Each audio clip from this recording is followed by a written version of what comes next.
appreciate that. I'm trying to like give our listeners a little bit of background on it. What did you go to school for at U of T? I studied finance. I'm CFA and FRM. Based on my knowledge, I'm probably the only CFA and FRM real estate broker in Canada. Why go into real estate after spending this time at U of T in a very reputable program? Look how smart he is. Look at this web he's weaved here. It's beautiful. Okay. So, by the way, you can see my CFA and FRM destination over there. I see a white piece of paper that I cannot read, but I believe you. Don't worry. Okay. So, my family in China, they are developers themselves. So they are in real estate business. I came to Canada 2009 as an international student. I paid the international student fee by then. That was 120K, like I believe. Now I think it's probably doubled. What? My family doesn't want me to go to Canada. I was enrolled in a very top university in China as well. So by that time, my family decides to lend me money instead of giving me money to do the program. So it's a lot of money. I've been always thinking about how can I pay them off. So what I did, I tried everything I can. I did TA jobs. I had 11 TA and RA jobs as an undergraduate student before I graduated. Also, I did 2 co-ops with the U of T's co-op program, which I earned a little bit of money, $24 per hour. TA is way better. TA is $42 per hour, but it's still very little. As I studied finance, I traded stocks, options, futures, anything you can imagine. But I don't make money. I especially don't make extra money than the market. Only when I find out that the market of real estate is really different from here in Canada compared to my hometown in China, I find out some opportunities which I really actually made a little bit fortune as an undergraduate student. So in China, the home price is really expensive, but the rent is nothing. The rent is like 10% to 20% compared to Canada, but the home price is pretty much the same. But in Canada, to me, that means rent is a lot more expensive and the home price is relatively cheaper.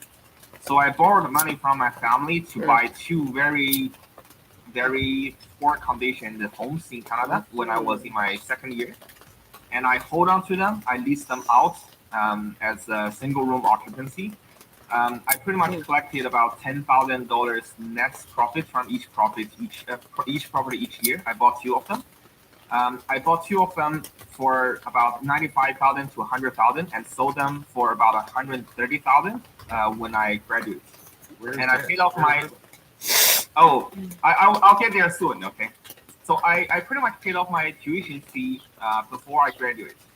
But I think the decision of sale is a wrong decision. What happened is that they are in Scarborough, next to UT Scarborough campus. Oh, damn. Yeah, when I sold them, they are $130,000. It looks good, right? Yeah, it looks good, 40% appreciation. But now they worth like half a million. Yeah, and now you can chop them up into legal suites for the university. Yeah. I bought the property at the end of Military Trail there. Military Trail in Kingston Road. Yeah. What a great area. Oh, yeah. It's a beautiful area, and it's so underserved, that school. There's so many students there. Yeah, There's nowhere for them to live at all.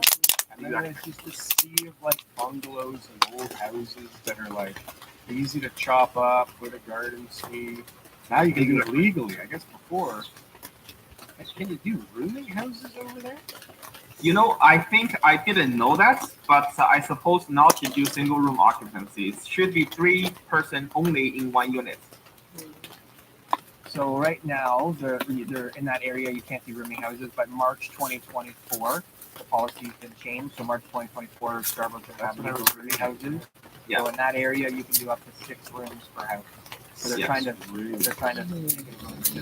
Hey guys, thanks for watching our Clip channel. Why don't you go and check out some more clips? We got lots of other good content. Some more over here. Don't forget to like, comment, and subscribe. Come on.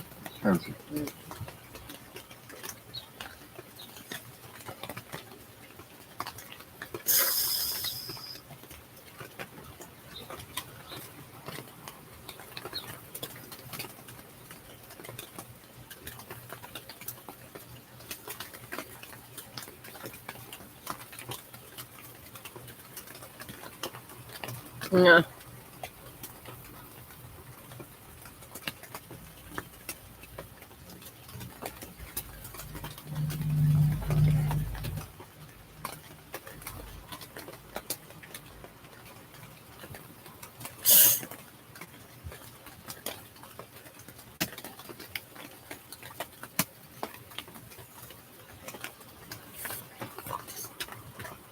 A struggle to accommodate growing demand.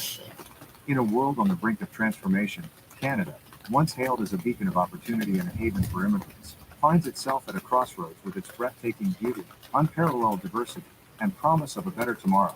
Canada has long been a magnet for dreamers, seekers, and those in search of a fresh start. However, a grim reality now threatens to reshape the very fabric of this great nation. In this video, we will explore the challenges and factors that may hinder Canada's ability to continue receiving immigrants, delving into issues such as population distribution, aging demographics, housing shortages, and the complexities of sustaining a growing population. So, to get all the information, pay attention and watch the video through to the end. Please hit like and subscribe, and don't forget to push the notification bell for upcoming episodes. So, without any further delay, let's jump into the video. Why Canada won't be able to receive immigrants any longer. The housing challenge. Canada's struggle to accommodate immigrants. Canada, known for its vast landscapes and welcoming attitude towards immigrants, faces a crucial crossroad in its history. As the nation grapples with a growing population and an aging demographic, the task of providing adequate housing for immigrants becomes increasingly challenging. This video explores the factors contributing to Canada's housing crisis, the impact on newcomers, and the potential solutions that can help the country sustain its vision of attracting millions of immigrants. The geography and population distribution.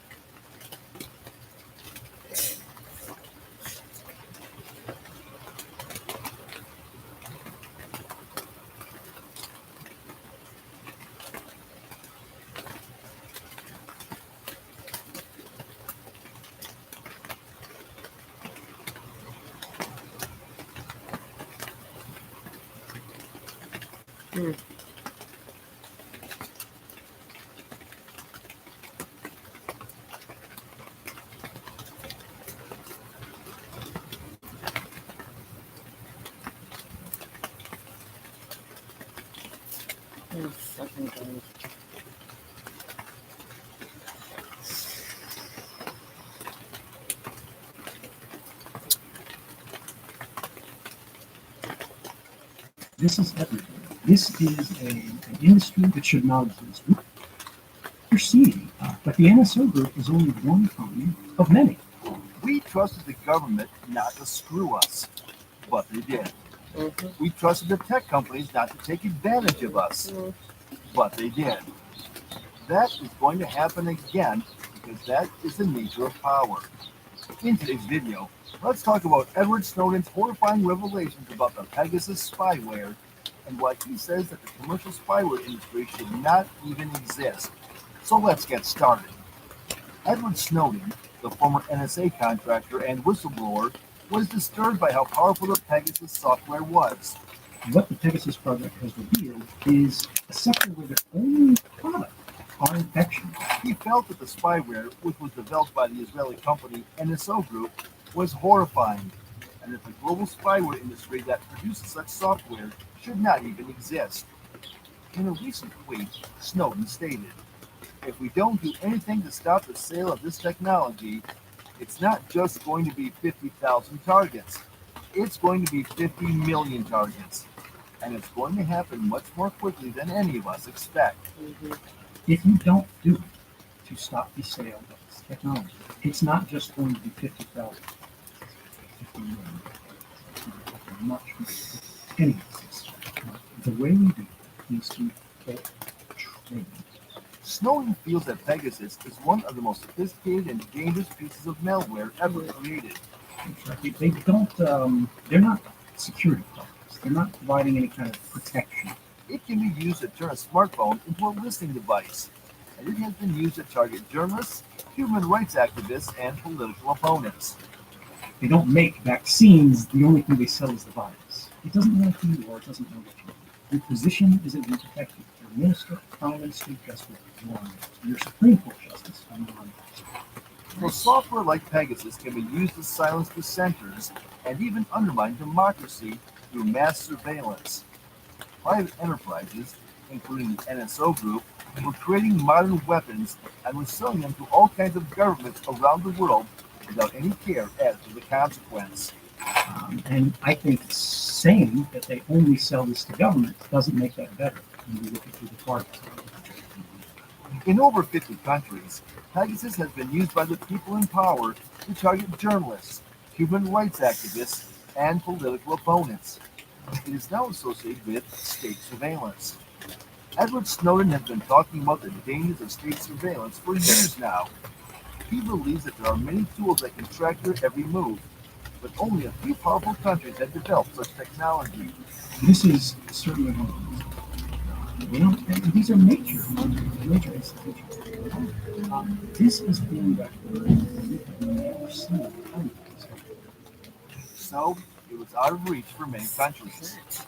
But with Pegasus, things were different. The NSO group has been selling its software to multiple governments. The software can infect your phones and other devices, and then every email, message, and photo becomes a part of a secret database.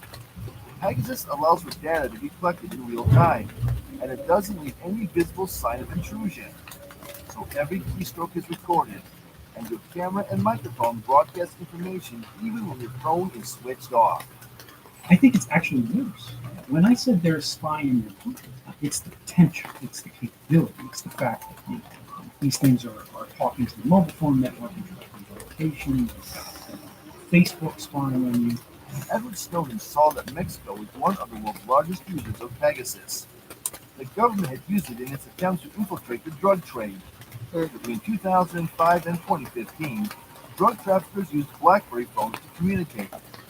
The encryption was strong enough that most governments couldn't crack it. But these are largely commercial programs for commercial purposes. What we see now are people creating an industry to fund those funds and go beyond the level of spying that already previously existed. But Pegasus was a game changer. It led to the arrest of notorious drug lords like Joaquin Guzman Loera. In addition, it helped to arrest people involved in heinous offenses like child abuse. But the Mexican government used the software to spy on prominent human rights lawyers, journalists, anti-corruption activists, and people critical of the government. It doesn't matter who you are, it doesn't matter what you do. Your position isn't being protected. You're a minister, a prime minister, guess what? You're on. You're Supreme Court justice, you're on. If you're an ordinary person, guess what? You're on to this too.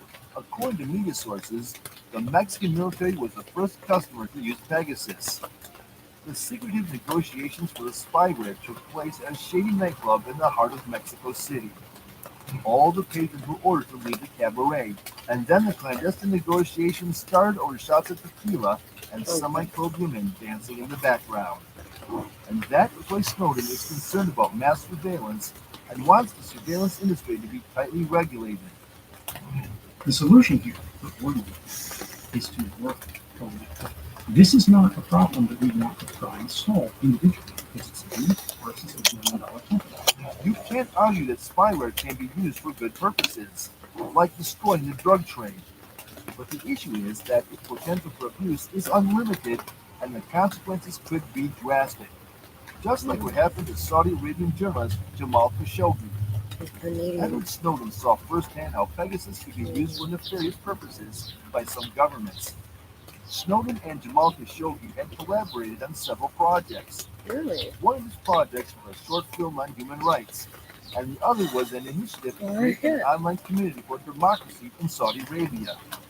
These actions may have put Jamal Khashoggi on the wrong side of Saudi Arabian authorities. Agents from Saudi Arabia bugged Khashoggi's phone, and they used to track his movements. Snowden feels that Pegasus was used by Saudi agents for this purpose. Khashoggi was last seen entering the Saudi Arabian consulate in Istanbul, but wasn't seen leaving it. Soon, there were reports that he was killed and dismembered in the premises. Earlier this year, Anand Alara Khashoggi, Jamal Khashoggi's wife, filed a suit before the District Court for the Eastern District of Virginia, seeking damages for violations of U.S. federal anti-hacking laws and domestic laws in the state of Virginia. She alleges that the spyware was being found on her phone, and she feared for her life as a result of the illegal surveillance. Similarly, 13 journalists from El Salvador filed a lawsuit before a U.S. federal court in California after their phones were compromised by Pegasus. In addition, major tech firms like Meta, Apple, and Microsoft have filed lawsuits against the company. The international response to Pegasus has been mixed. In 2021, the U.S. Department of Commerce restricted the NSO Group from accessing American tech. The Biden administration blacklisted the spyware manufacturer, and it has criticized the NSO Group for how much potential for abuse the software has. US President Joe Biden has signed an executive order restricting the government's use of commercial spyware technology that has been utilized to target political dissent around the globe. The latest move comes more than a year after the Biden administration imposed sanctions on the Israeli spyware manufacturer NSO Group. Its Pegasus software has been linked to the surveillance of hundreds of political figures, journalists, and human rights advocates. But many countries around the world continue to use this software without any repercussions. Due to international pressure and sanctions, the NSO Group's finances were hit. It was unable to service its debt obligations, and its lenders moved to foreclose the company. Now the company is under new ownership and faces a daunting task of rehabilitating its image. In 2010, the NSO Group was founded by 3 Israeli software engineers. Soon enough, they became the leader in the zero-click hacking space. The company was purchased by private equity investors, and then in 2019, Novo Pina Capital acquired it for $500 million in a leveraged buyout funding deal. The NSO Group had close links with the Israeli government. The Israeli government required the company to get a license before it could sell the software to a country, and this was used by Israel as diplomatic leverage over countries like Mexico, India, and Saudi Arabia. But after its financial fortunes changed, NSO was in talks with several U.S.-based cybersecurity companies for finance, but the deals never went through. NSO CEO recently admitted that their clients, i.e. governments, misused tools created by the company. He stated, "I will not tell you that we never had mistakes, but we acted responsibly. We make sure that all of our customers understand what abuse means, understand what are the legitimate use cases for their tools." This statement is meaningless considering what various governments around the world have done. One of the more recent examples was found by advocacy groups like Amnesty International. These researchers found that the software was used to spy on American activists and journalists between 2020 and 2022. Similarly, the Pegasus Project found that countries like Azerbaijan, Hungary, India, Morocco, Rwanda, Saudi Arabia, and the United Arab Emirates were NSO clients. These countries targeted over 180 What journalists, can you do? and this led to crackdowns on independent A media. little, but you In can't India, solve. at least 40 It's the journalists same from way nearly now. every major media You outlet in the know, country say, were oh, selected as potential targets between 2017 and 2021. The CIA had purchased Pegasus on behalf of the government of Djibouti a few years back. According to media sources, the FBI had tested Pegasus for use on American citizens, and in 2021, it was planning to deploy the software in criminal investigations. But ultimately, it decided not to go ahead. But FBI Director Christopher Wray suggested that the FBI may still use and develop similar tools. The Drug Enforcement Administration seems to be using a software similar to Pegasus called Graphite, which was made by an Israeli company called Paragon. Apart from Pegasus, there are other spywares that are being used to invade phones and spy on the general populace. There is Predator, which was marketed by the Greek company Intellectia, and it has been sold to the Madagascar government. Now, after the Biden administration took action against Pegasus, the spyware industry was in a state of turmoil. 3 spyware companies went bankrupt, and NSO took a severe financial hit. To prevent other companies from being blacklisted, the Israeli government reduced the number of countries in which spyware could be sold to 37 from 110. But this hasn't stopped the NSO Group. At present, there are new zero-click exploits that conduct remote attacks on iPhones running iOS 15 and 16. Also, the company is attempting to prevent people from finding out about the exploits by removing all traces of an infection. The issue with the surveillance industry is that there's no guarantee that the people using these tools will comply with local laws. That is why Edward Snowden believes that the commercial spyware industry should not even exist.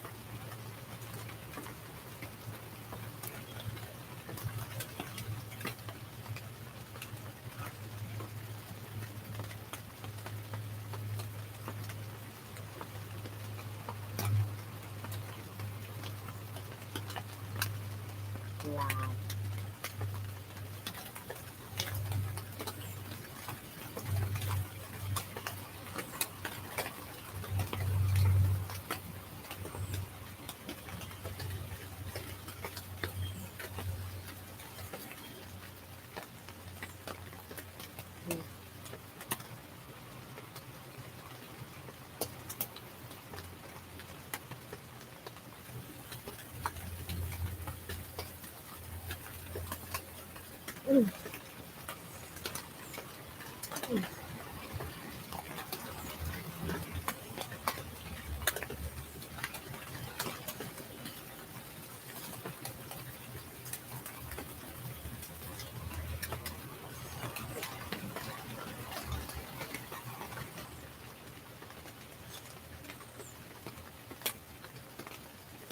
What the fuck?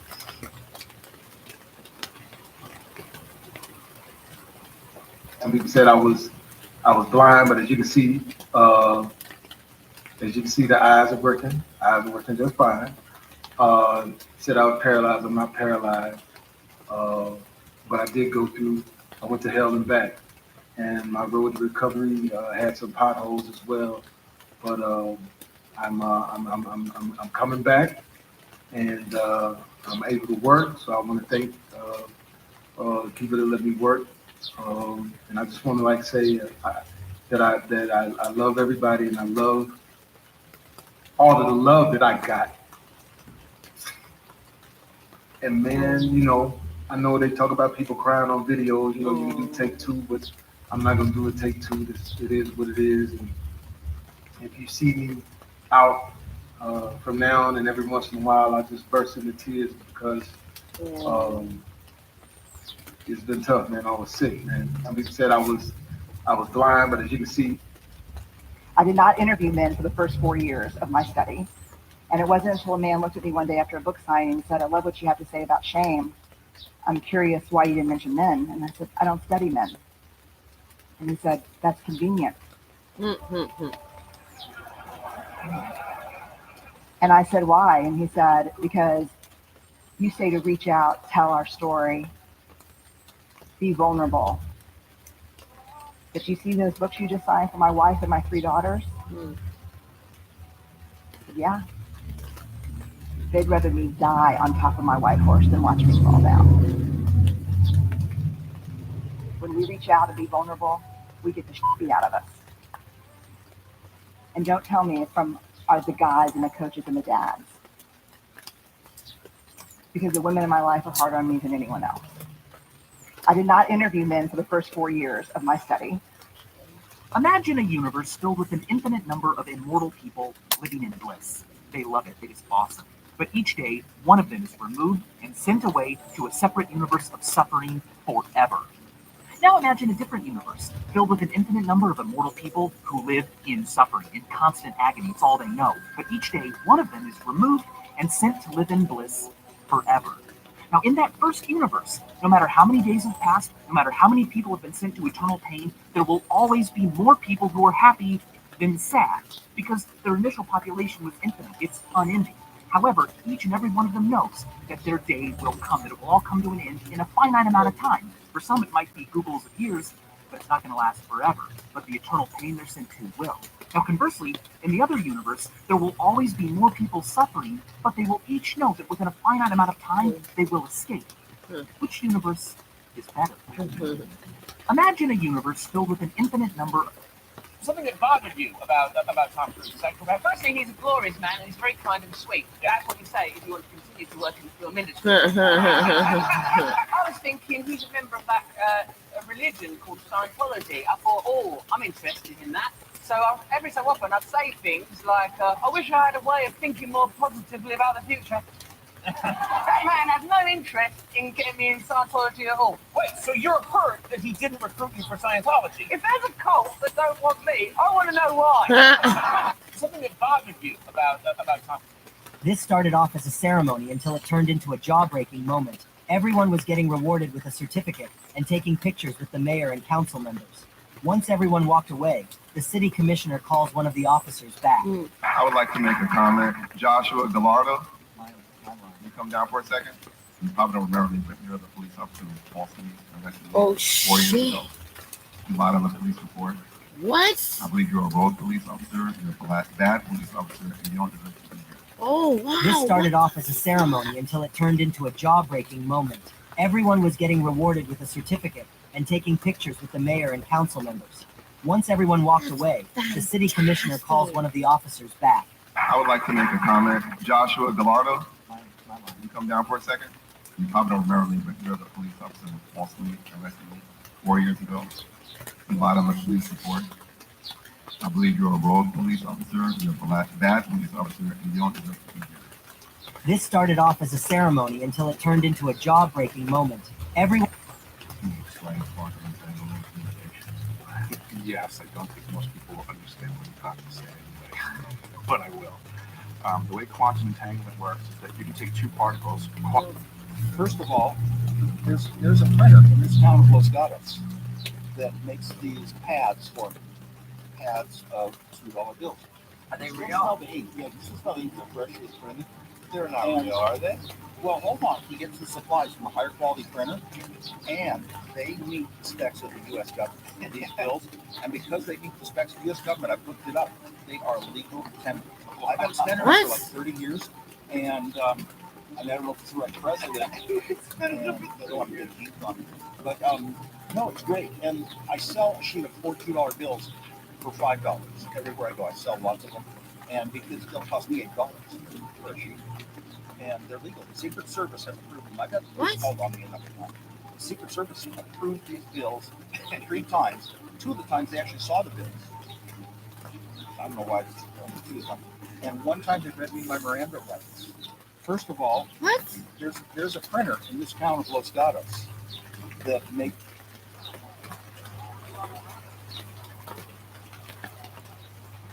What would be the most nightmare scenario you can imagine with AI and robotics that might predict the future?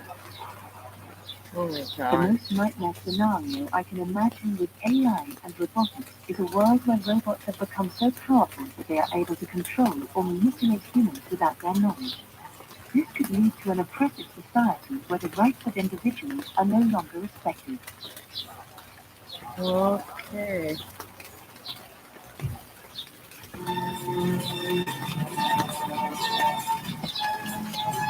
Ah.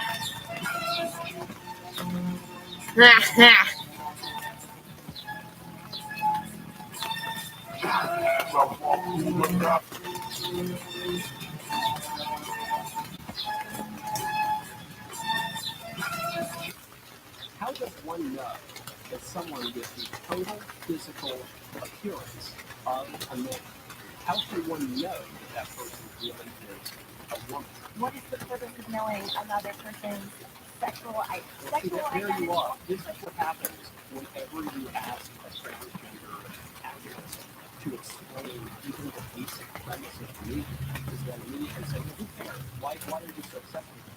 I'm not obsessed with it. I'm not the one who started sending men to really bad with it, and taking whether it's a piece of gas or anything. So you ask, why do you really care? What's the well, for starters, because civil rights specifically for women in the United States. We have special bathrooms for women, we have special courtrooms for women, so for now some men are claiming the right to go to the women's bathrooms. And I have to abolish all of the special rights that existed for women for all of human history. Or you need to explain to me how those men are actually women.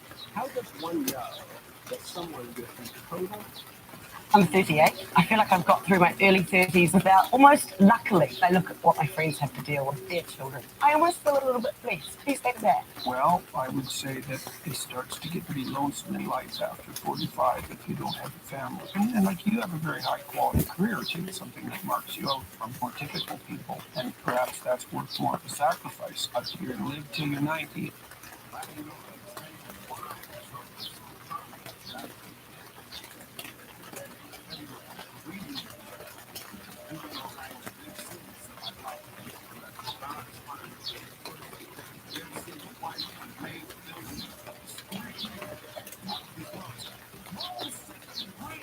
Oh, shit.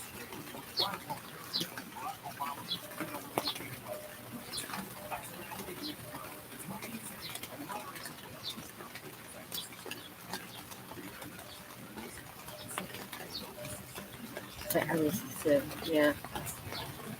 What the fuck?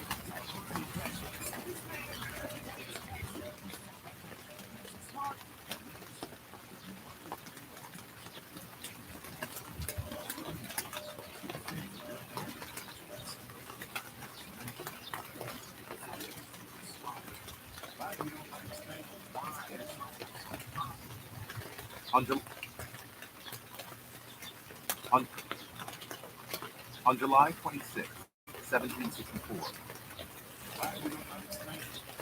I'm 38. I feel like I've got through my early 30s. On July 26, 1764, 4 Delaware Lenape native warriors entered a log schoolhouse in English settlers in what is now Franklin County, Pennsylvania. Inside was Enoch Brown, the teacher, and 11 young students.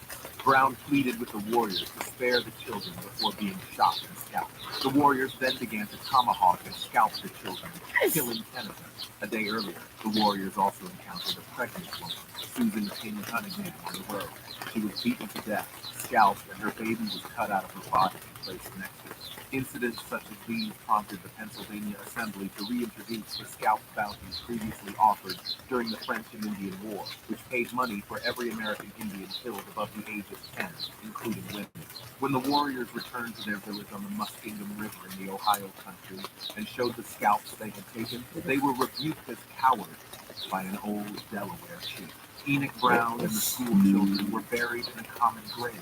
In 1885, on July 26, 1764, 4 Delaware Lenape. Who let Gen X off the hook? Why aren't we talking shit about those guys? Because, sir, we will fuck you up. We fought in real life, not on the internet. We are the last generation of failed children. We didn't have safe spaces. We didn't have trigger warnings. No one was allergic to fucking food. We mind our own business. We are older than Google. We are not the bigger person. Leave us alone. Who let Gen X off the hook? Typical Walton does some of it with a costume terrifying. I'm right fucking up because I was flying in from God knows where. Yeah, but he didn't need a plane. He came to see me on a rooftop in New York. He floated me. Through a crowd of people. He was wearing black. And it was like a little vampire movie where they don't walk, they drive. And he sat down in the chair and he began to talk torture. Because I read this book on torture. And I'm trying to recall some of the most heinous things I'd ever read in this book. He'd try and top it. And my assistant was there and he left because he couldn't stand it. And the air turned cold. And then he left and I wanted to. Because I knew that I didn't want to. And he was getting scary.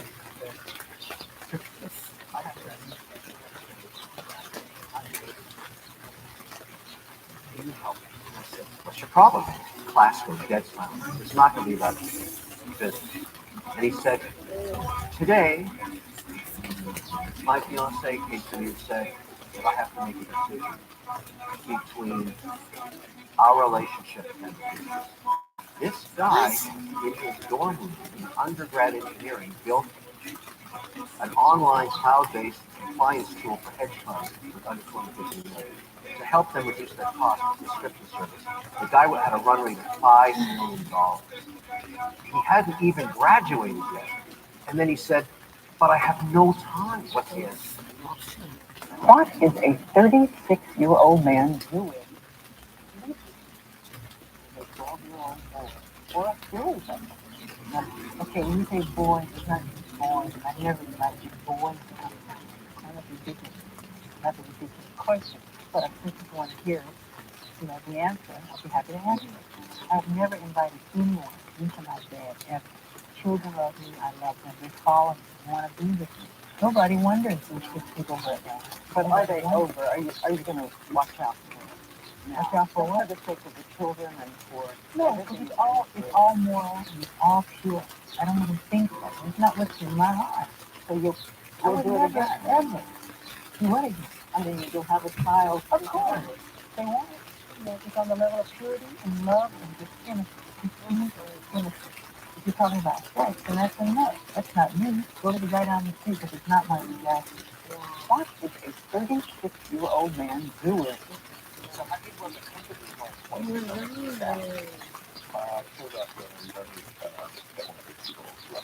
But 80%, that's a lot. Yes. If you're not going to run some sort of glorified activist organization, report to it that censorship really like people for that. So how do you run the company with only 1% of your staff? Told us we don't need but 80%. What was weird about our There's nothing there. So if you want to see emperor penguins, all of the wildlife that is available, you can't go through the interior of the market. It's a full-on hint. Like Alex Honnold had passed through shortly after we had left at his time in Mount Vincent, which is the largest mountain in Alaska.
I'm speaking to you at a moment of grave crisis, and violent and fanatical men are attempting to destroy the unity and freedom of Canada.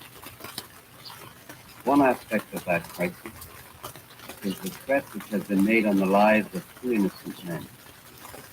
These are matters of the utmost gravity, and I want to tell you what the government is doing to deal with it.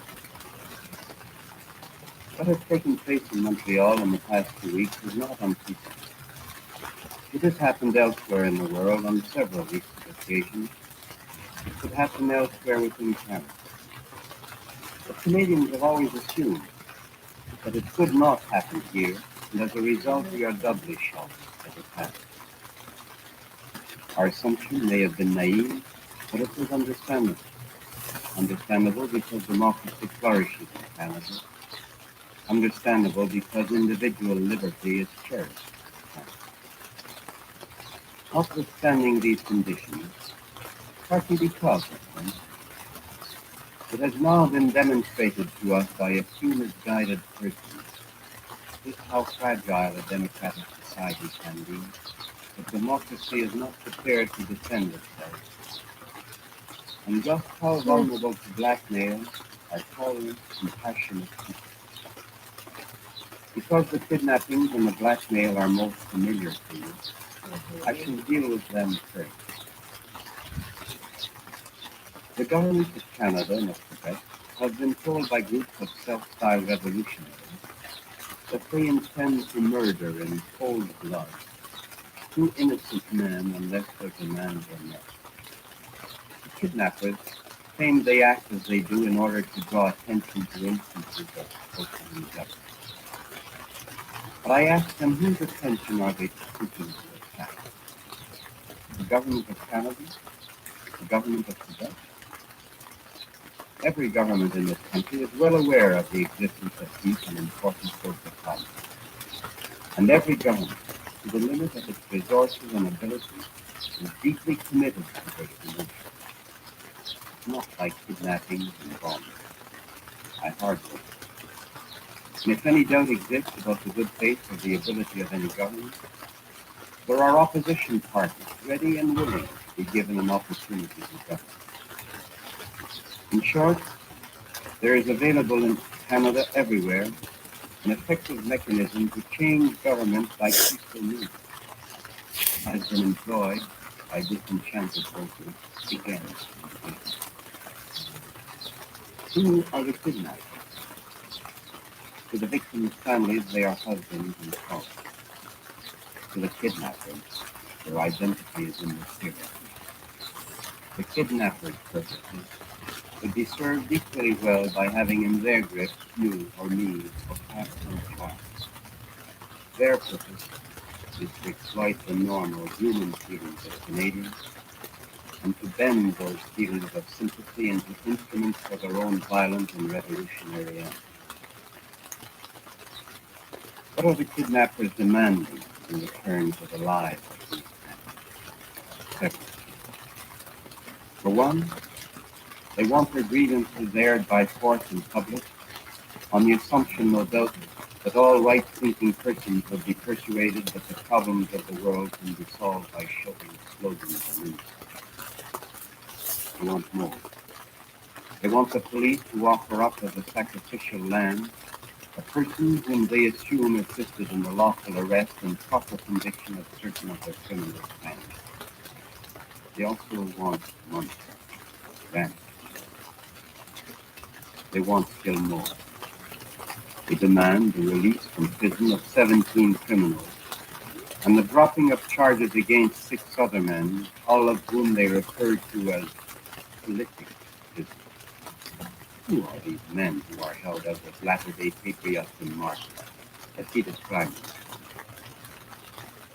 3 are convicted murderers. 5 others were jailed for manslaughter. 1 is serving a life imprisonment after having pleaded guilty to numerous charges related to bombing. Another has been convicted of 17 armed robberies. 2 were once paroled but are now back in jail awaiting trial on charges of robbery. If we are being asked to believe that these persons have been unjustly dealt with, that they have been imprisoned as a result of their political opinions, and that they deserve to be freed immediately without recourse to due process of law. The responsibility of deciding whether to release one or another of these criminals is that of the federal government. It is a responsibility that the government will discharge according to law. To bow to the pressures of these kidnappers who demand that the prisoners be released would not only be an abdication of responsibility, it would lead to an increase in terrorist activities in Quebec. It would be as well an invitation to terrorism and kidnappings across the country. We might well find ourselves facing an endless series of demands for the release of criminals from jail from coast to coast, and we would find that the hostages could be innocent members of your family or of your neighborhood. At the moment, the SL2 is holding hostage 2 men in the Montreal area, one a British diplomat, the other a Quebec cabinet. They are threatened with murder. Should the government give in to this crude blackmail, we would be facing the breakdown of the legal system and its replacement by the law of the jungle. The government's decision to prevent this from happening is not taken just to defend an important principle. It is taken to protect the lives of Canadians from dangers of the sort I have mentioned. Freedom and personal security are safeguarded by laws. Those laws must be respected in order to be effective. It is the responsibility of government to deny the demands of the kidnappers. The safety of the hostages is without question the responsibility of the kidnappers. Only the most twisted form of logic could conclude otherwise. Nothing that either the government of Canada or the government of Quebec has done or failed to do now or in the future could possibly excuse any injury to either of these two innocent men. The guns pointed at their heads have FLQ fingers on the triggers. Should any injury result, there is no explanation that could condone the act. Should there be harm done to these men, the government promises unceasing pursuit of those who come. During the past 12 days, the governments of Canada and Quebec have been engaged in constant consultation. The course followed in this matter had the full support of both governments and of the Montreal Municipal Authority. In order to save the lives of Mr. Cross and Mr. Laporte, we have engaged in indirect communications with the kidnappers. The offer of the federal government to the kidnappers of safe conduct out of Canada to a country of their choice, in return for the delivery of the hostages, has not yet been taken up. Neither has the offer of the government of Quebec to recommend parole to the 5 prisoners eligible for parole. This offer of safe conduct was made only because Mr. Cross and Mr. Laporte might be able to identify their kidnappers and to assist in their prosecution. By offering the kidnappers safe exit from Canada, we removed from them any possible motivation for murdering their hostages. Let me turn now to the broader implications of the threat represented by the FLQ in their organization. If a democratic society is to continue to exist, it must be able to root out the cancer of an armed revolutionary movement that is bent on destroying the very basis of our freedom. For that reason, the government, following an analysis of the facts, including the requests of the government of Quebec and of the city of Montreal for urgent action, decided to proclaim the war emergency.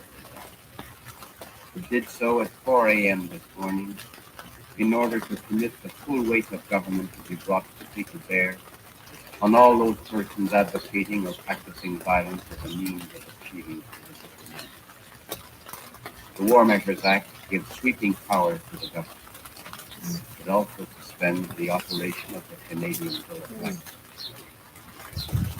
I can assure you the government is most reluctant to use such powers, and did so only when it became crystal clear that the situation could not be controlled unless some extraordinary assistance was made available on an emergent basis. The authority contained in the Act would permit government to deal effectively with the nebulous yet dangerous challenge to society represented by terrorist organizations. The criminal law as it stands is simply not adequate to deal with systematic terrorism. The police have therefore been given certain extraordinary powers necessary for the effective detection and elimination of conspiratorial organizations which advocate the use of violence. These organizations and membership in them have been declared illegal. The powers include the right to search and arrest without warrant, to detain suspected persons without the necessity of laying specific charges immediately, and to detain persons without bail. These are strong powers, and I find them distasteful, as I am sure you. They are necessary, however, to permit the police to deal with persons who advocate or promote the violent overthrow of our democratic system. In short, I assure you that the government recognizes its grave responsibilities in interfering in certain cases of civil liberties, and that it remains answerable to the people of Canada for its actions. The government will revoke this proclamation as soon as possible. As I said in the House of Commons this morning, the government will allow sufficient time to pass to give it the necessary experience to assess the type of statute which may be required in the present circumstances. It is my firm intention to discuss them with the leaders of the opposition parties the desirability of introducing legislation of a less comprehensive nature. In this respect, I earnestly solicited from the leaders and from all honourable members constructive suggestions for the amendment of the regulation. Such suggestions will be given careful consideration for possible inclusion in any new statute.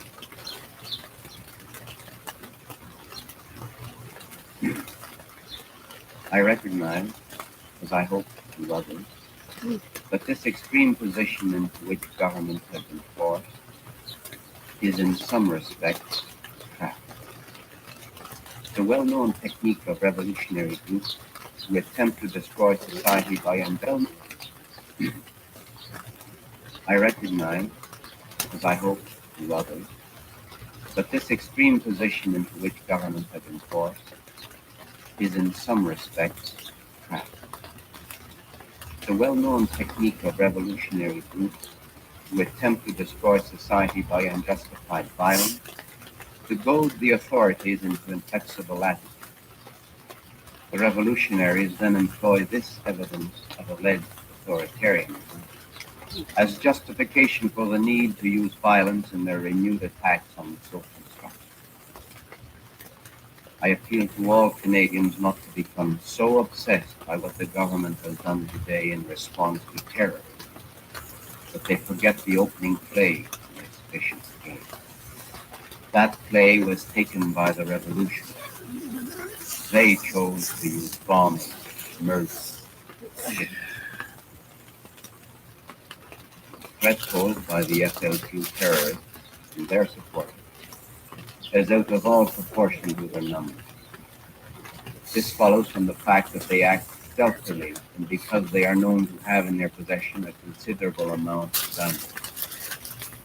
To guard against the very real possibility of bombing directed at public buildings or utilities in the immediate future, the government of Quebec has requested the assistance of the Canadian Armed Forces to support the police in several places in the province.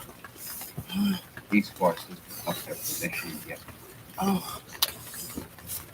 Violence, unhappily, is no stranger to this day. The speech from the throne, opening the current session of Parliament a few days ago, said that we live in a period of tenseness and unease. We must not overlook the fact, moreover, that violence is often a symptom of deep social unrest. His government has pledged that it will introduce legislation which deals not only with symptoms, but with the social causes which often underlie or serve as an excuse for crime. In that context, that I stated in the House of Commons a year ago that there was no need anywhere in Canada for misguided or misinformed zealots to resort to acts of violence in the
Believe that only in this fashion could they accomplish change.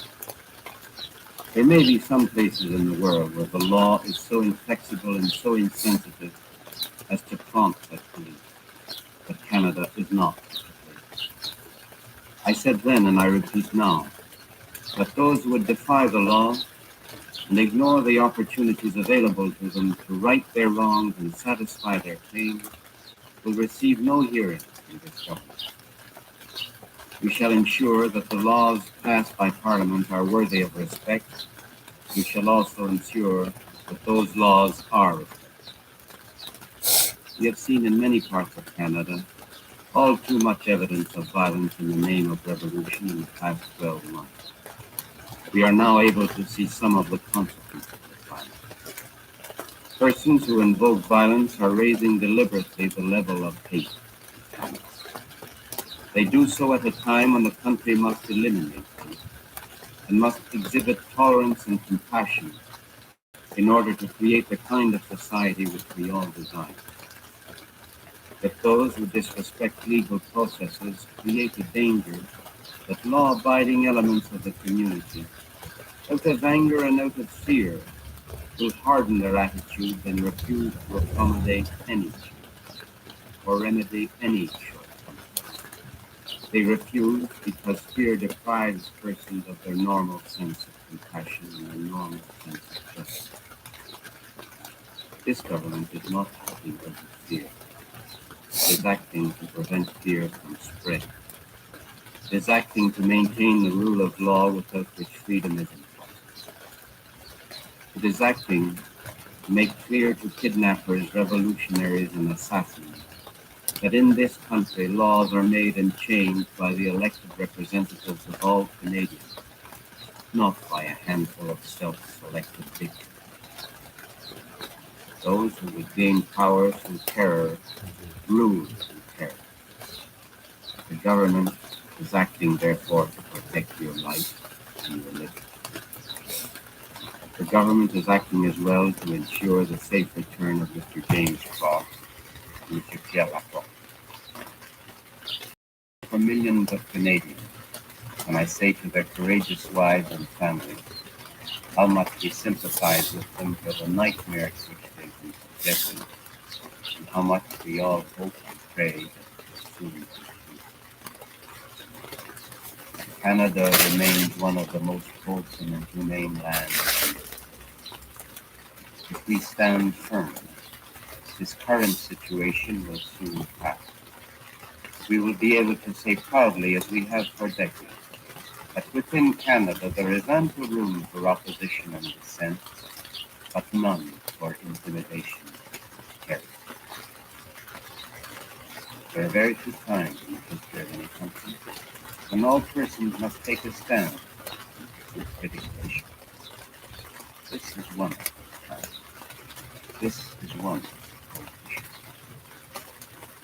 I'm confident that those persons who unleash this tragic sequence of events with the aim of destroying our society and dividing our country will find that the opposite will occur. The result of their acts will be a stronger society and a unified country.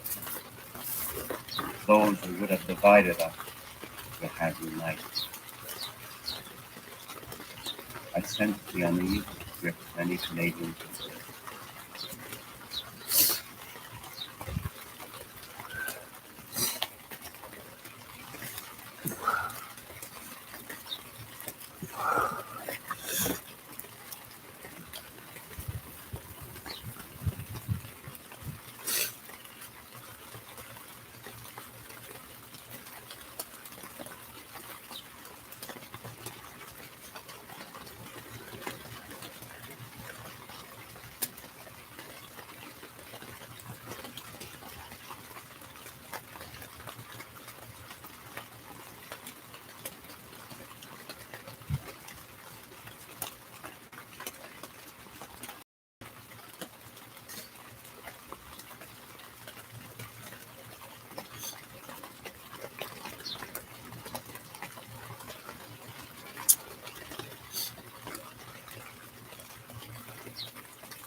Yes, sir.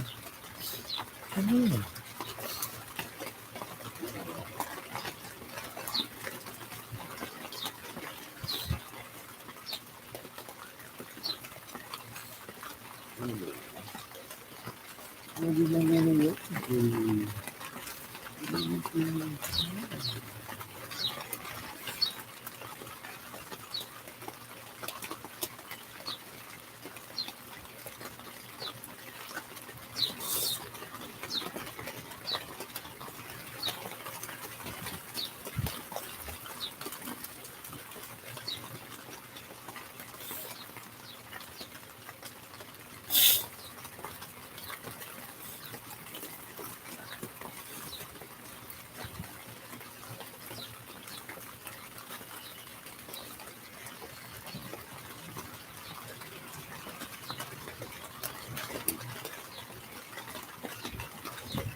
Mr.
got him for me. Oh no, my globe.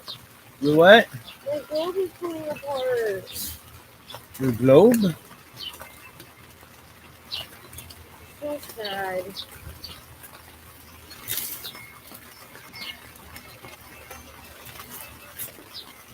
I'm so sad. Oh, your globe. Jesus Christ.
Huh?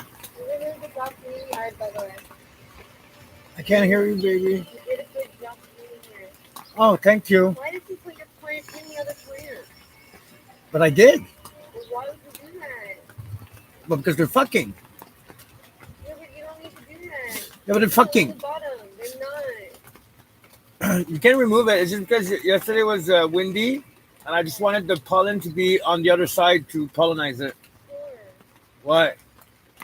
It's in the bottom leaves, though. Just remove it. You're right. I forgot to remove it. Sorry. I'm sorry.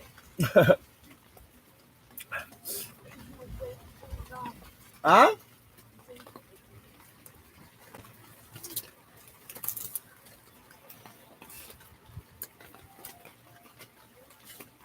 Come see.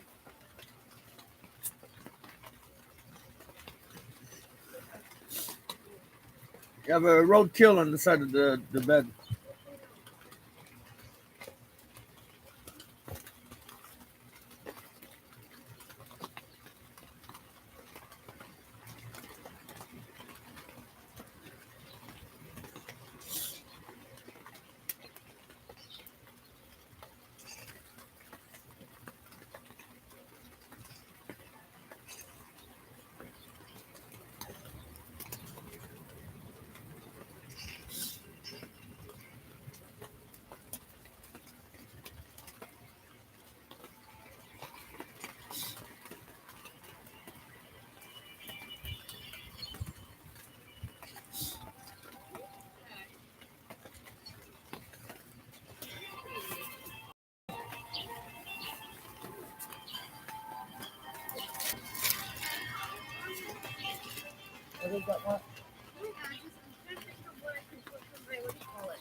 My jeans? Yeah, but I was thinking the partition.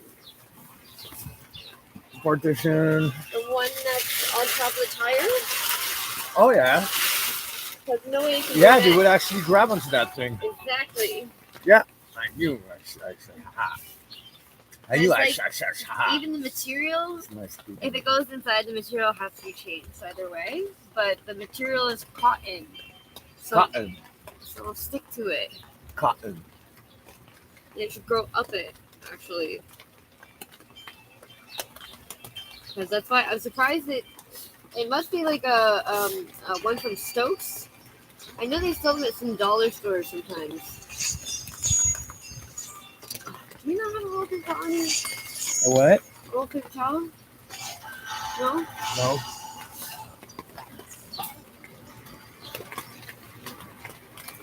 So, my luck, you know my buddy on this? Lyme disease. He's got, Avril Lavigne had it. he's got the first one, 7. He went off work, It takes years disabilities. for people to even find it, apparently. And Avril Lavigne was super, super sick, and they kept sending her for testing of all kinds, and they were like, we don't know what's wrong, we have no idea. I'm like, it can't, someone being, like, blood tests and shit, you don't, like, Lyme disease doesn't come up, how does that even make sense? Like, Yeah. a lot of people fucking had Lyme disease for a long time and did not even know it. Isn't that crazy? How does that happen? But even the treatment, the longer you have it, the longer the treatment is to get rid of it is going to be. Which is just craziness. Like, So you were watching hey, baby. Trudeau's speech this morning? I watched the end of it. Oh, shit, I need to watch the end of it. He did it. It's He had them fucking- kidnapped. Yeah, for sure. He had them kidnapped, and they fucked it up, obviously. This is like Trudeau fucking trying to set the forest on fire. Being like, set the forest on fire. They're like, yeah, but it's too early. We're arsons. We do this for a living, probably. And he was like, get it done. Pour more gas on it. I don't care. And it's probably like the firefighters are sending. They're probably there to cause fires. They're probably an arson group. They're sent by Trudeau to cause fires. I read a book when I was younger. The firefighters were actually people, like the firefighter was putting houses were unburnable anymore. So Yeah. they were sending, because you were cut with books, old books, they were burning your house down. So the firefighter in that book is people that goes with flamethrower and burn your house down. It was crazy. Kind of I story. guarantee you, though, because okay, have you ever been out in the woods and you No, guys never. you guys like want to start a fire or whatever, and it's like all the wood is like either not broken or it's damp because it's been on the ground, or just like fucking, you can't rip a branch off of a tree and then try to set it on fire. Yeah, it will never set came fire. Back from BC hitchhiking every night, I was trying to make a fire, but everything was damp from the snow. So, Takes a year for wood to dry. Yeah. A whole year of cutting wood down for it to dry. You can't just rip a branch off of a tree. No matter how much gasoline, no matter how much oil, whatever you dump on it, it will not. It'll maybe ignite and it'll smoke out. Like, this is super. Like, I'm not an expert in any way. I have literally set my parents' house on fire. I owe them a floor. I fucked up my hand. Like, I don't know anything about. I'm not good with fire, to be honest. And I don't understand why, when I was having a mental breakdown, my family members kept finding firewood to make fire. Like, I made ones like in the backyard, and what do you call it? I have a little pit. It's all broken down though. I stole it from Dustin's garbage. Because he got his mom a new one. But then I was like making fires in the fireplace inside. And I was just like, why do you guys keep finding fire? Like, I also chopped my finger open. I was using my mom's kitchen knives to take the bark off. Like, so there was like a handful of mom's kitchen knives that were just like all fucked up. But anyway, I chopped my finger right there and right there from doing that to a piece of firewood with her kitchen. And I don't even try to hide the evidence either. Anyhow, I give her a reason to buy new kitchen knives. But yeah, no, I don't know anything about fire, but I know that if you try to make a fire pit with fucking any kind of fucking new, like, freshly cut wood, it will not ignite. It will just smoke. Like, a lot. And it smells really bad. Like fucking wet good wood. for bugs. Put some of them in your fire. You put some of them in your fire when you have a lot of bugs around you, and it creates a smoke screen, and they just go wherever. You know, oh wait, is it still there? There's like a part of our old tree. It's in the back corner where the garden is. The big ass log. I don't know. Maybe it's gone now. Yesterday, a guy came to join us. He comes often, once a week maybe. Down his window. What? But usually she answers, but I think she wasn't there. So when we left, I've never seen that before. I thought it was over there. No, I heard something. I thought I heard something fucking like, and I was like, that can't be someone talking to me. It must be the joking or something, whatever. So I went outside to see like if I anything else do have happening. I that didn't see reaction when anyone. I go to Lids and she asks my check inside and she's not there or not answering.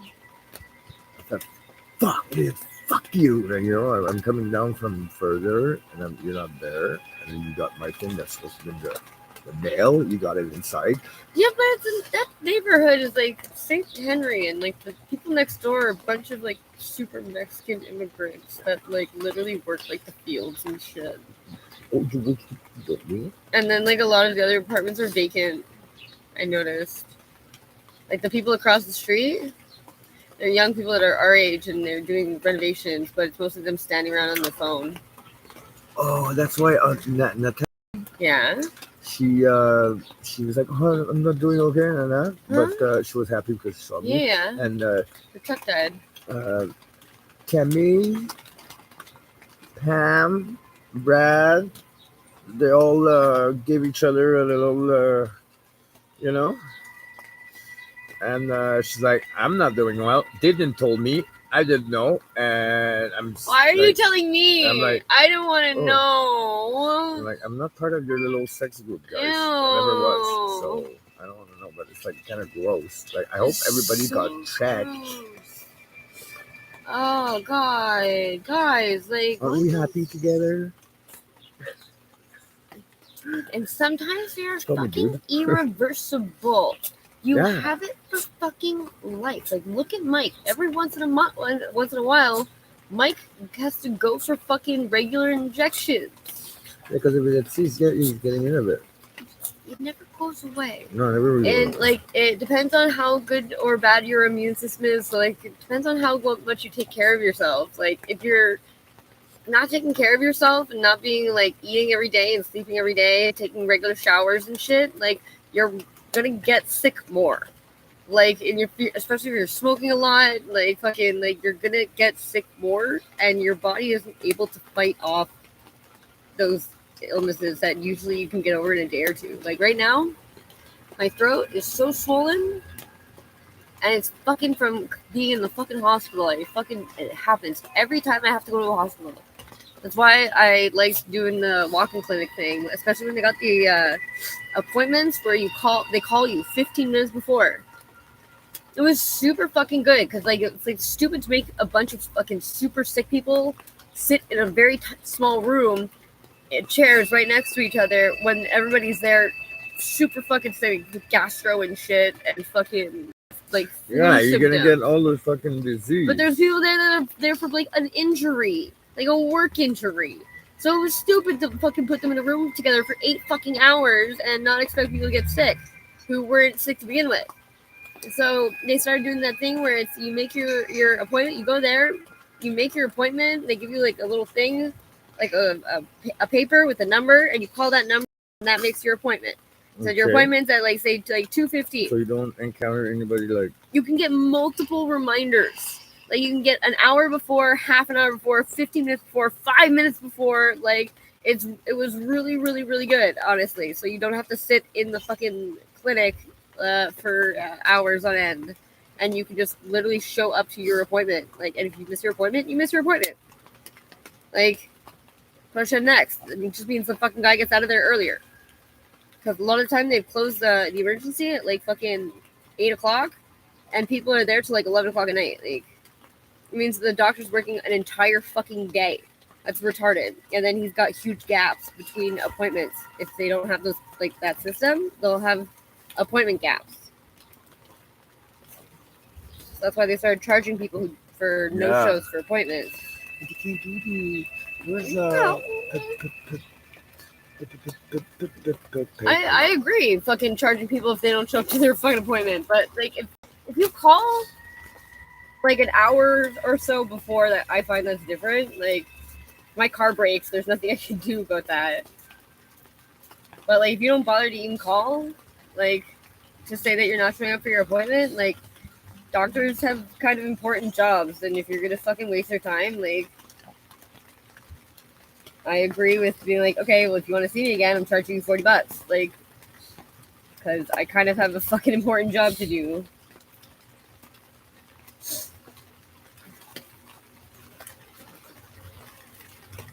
And the argument is, well, he still makes his money, whether you show up to your appointment or not. It's like, yeah, but that's not really the point. Like, You were a little further. yeah.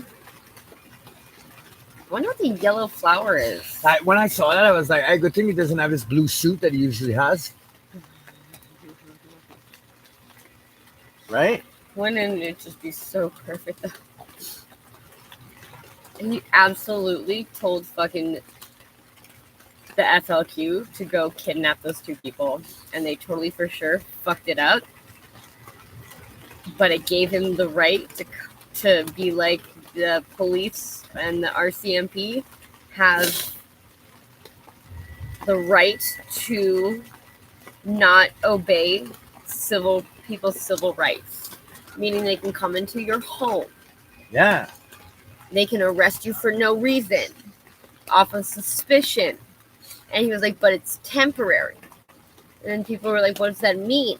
It's temporary. He's like, well, until the people are put back in, like, to their families or released, whatever. It's like, but don't you guys constantly where you're like, we don't negotiate with terrorists?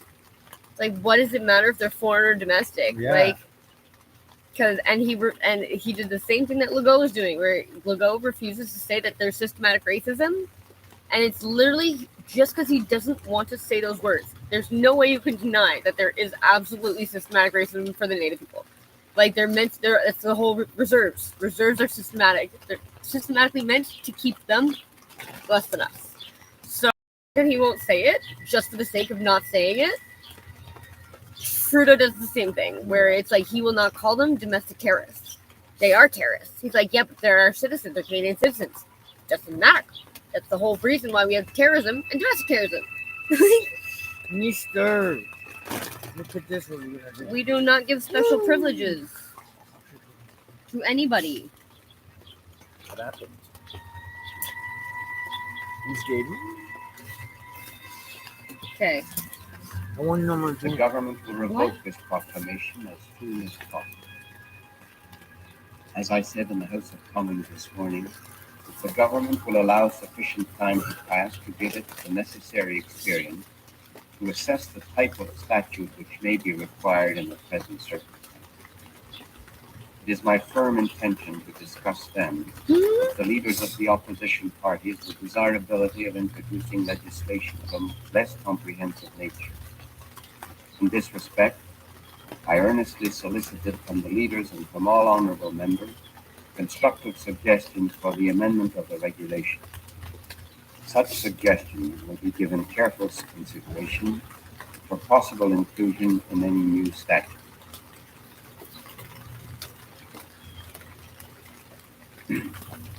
I recognize, as I hope to others, that this extreme position into which government has been forced is in some respects trapped. It's a well-known technique of revolutionary groups who attempt to destroy society by unjustified violence, to goad the authorities into inflexible attitudes. The revolutionaries then employ this evidence of alleged authoritarianism as justification for the need to use violence in their renewed attacks on the social structure. I appeal to all Canadians not to become so obsessed by what the government has done today in response to terror that they forget the opening play of this vicious game. That play was taken by the revolutionaries. They chose to use bombing, murder, kidnapping. threat posed by the FLQ terrorists and their supporters You let them. is That's the out of all problem. proportion to their number. Like it took like This follows a from the lot fact of that they them act saying that they were stealthily going to do because they are something or known to like have that in their was possession a considerable amount of rash, and they were going to To do. guard They against were the going very to. They real said for a possibility long of bombing time directed that at they were going to start doing Montezuma or extreme measures. If he wasn't going to.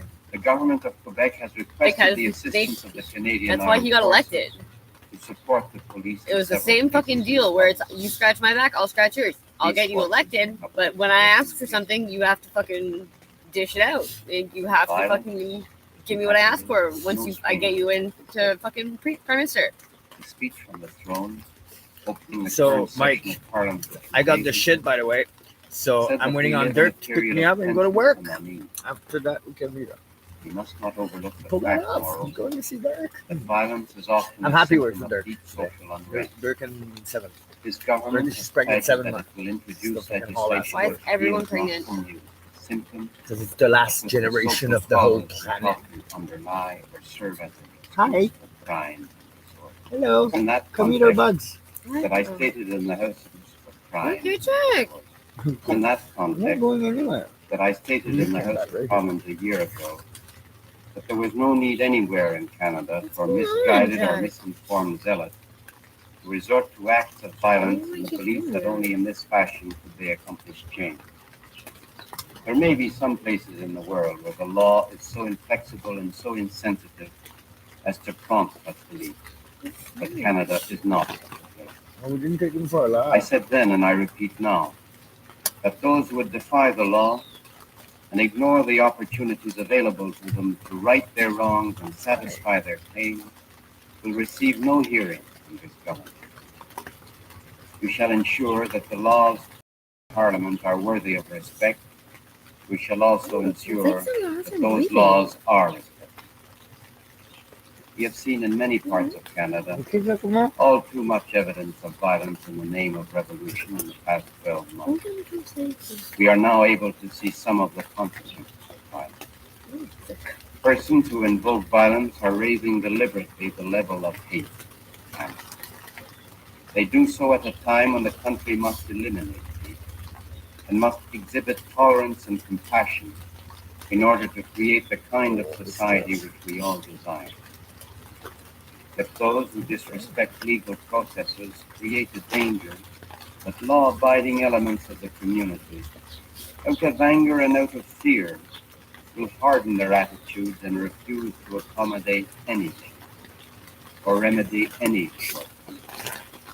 They refuse because fear deprives persons of their normal sense of compassion and their normal sense of justice. This government is not acting out of fear. It is acting to prevent fear from spread. It is acting to maintain the rule of law without which freedom is impossible. It is acting to make clear to kidnappers, revolutionaries, and assassins that in this country laws are made and changed by the elected representatives of all Canadians, not by a handful of self-selected bigots. Those who would gain power through terror. Because when he says that, you just look at the camera without saying anything and you look back like acting, shame. therefore, to protect your That's what I'm saying. I think he killed himself. I don't think he died of a The heart government attack. is acting as well to ensure the safe return of Before he gets Before he gets, yeah. Before they figure out all the things that he did. Speak for millions of Because it was Canadians. bad choice after bad say to choice their because he wouldn't courageous fess wives up. and families They're like, if how you much just we said sympathize something. The whole time he was with talking the to Cal, I thought nightmare he wasn't looking at the camera. And now he's apologizing to the family and all that.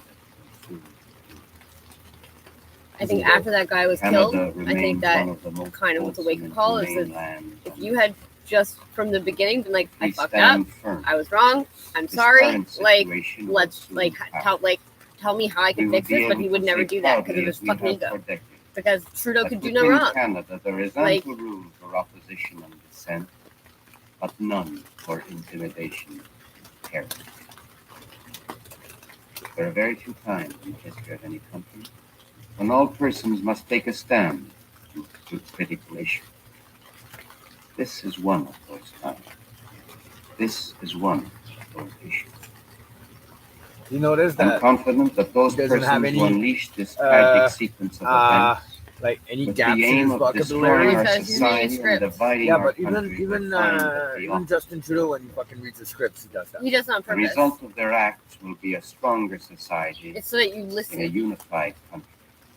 Yeah, but it lost me when he did Those that. who would have Like him, I'm divided listening us to beginning to the end. will Even have if I talk united. to you, I have to listen to him. I sense the unease which grips many Canadians today. Some of you are upset, and this is understandable. I want to reassure you, the authorities of the situation What are in happens when hand. you're fake? We're fake. Everything that needs to be done is being done. No. Every level of government in this country is well prepared to act in your opinion. You know why? The reason why I think that he killed himself and he didn't have a heart attack is I know that's very okay. I had a friend, Andrew. Well, not he was my friend. It was Caitlin's friend. Andrew was super fucking really normal kid, and he grew up thinking that his dad died of cancer. And my mom, a lot of people knew that his dad died of suicide because he was a drug addict and an alcoholic. His mom never told him. She told him, and she was like, "Don't, like, I don't ever want him to know how he really died." But there was a lot of people that knew, and that's even fucking worse. That made Andrew a heroin junkie. Andrew's dead now. Like, but the last time I talked to Andrew, I remember him telling me that he's like, "I'm a bad person. I'm a bad person, and I know I am, because I do fucking awful shit to people." And I know I do it before I do it, while I'm doing it, and I don't care.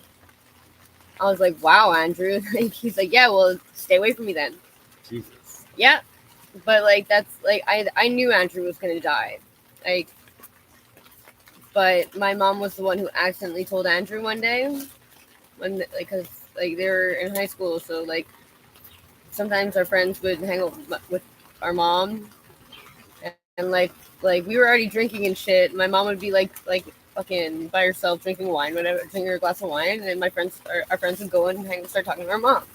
So like everyone was kind of like fucking having drinks, whatever, like. And then my mom was just shooting the shit with Andrew, and she was just like, well, the way he died. It was like, what do you mean the way he died? Like, and she was like, and my mom was actually the one who kind of told him that his dad didn't die from cancer, and he died. And she's like, I can't, like, what am I supposed to say though? Like, I can't just be like, oh, like I don't know, like, or anything. It's like you have to tell, like, it's not fair. Like, you can't hide that forever. Eventually, he's gonna find out. Yeah. But like, that kind of just made Andrew go from a normal teenager to self-destructive suicide. Like, that's what started his self-destruction cycle. He gave me my first drink. I walked in, I had Caitlin and Lindy and Glenn all drinking my dad's wine coolers because we were for Seagrams, so we always had like 2-4 of Smirnoff, and they were all drinking. And I walked in Caitlin's room, and I was like, "Oh, you guys drinking booze?" And they're like, "Fucking Andrew was like, Matt, come in, and we'll give you one. Just don't tell your parents." My sister was so mad. She was so fucking mad at them. I was like, yes, okay. Yes. So him and Lindy gave me my first fucking drink. I must have been like 11, probably 10 or 11. There was the first time that Caitlin probably the first and last time that Caitlin smoked pot in her teens. They were at my house, and it was an ice or a snowstorm or something, a hurricane. And my parents went to a dinner with Morgan's parents or something like that. So they were out all night, and they smoked pot and they smoked skunk weed outside the front door of our house. And I don't know why it was so bad, but Caitlin thought it was War of the Worlds, and she like barricaded herself in the living room with pillows because she thought War of the Worlds was happening because it was like a hurricane outside. Oh wow. Okay. Yeah. Yeah. Just watch that movie.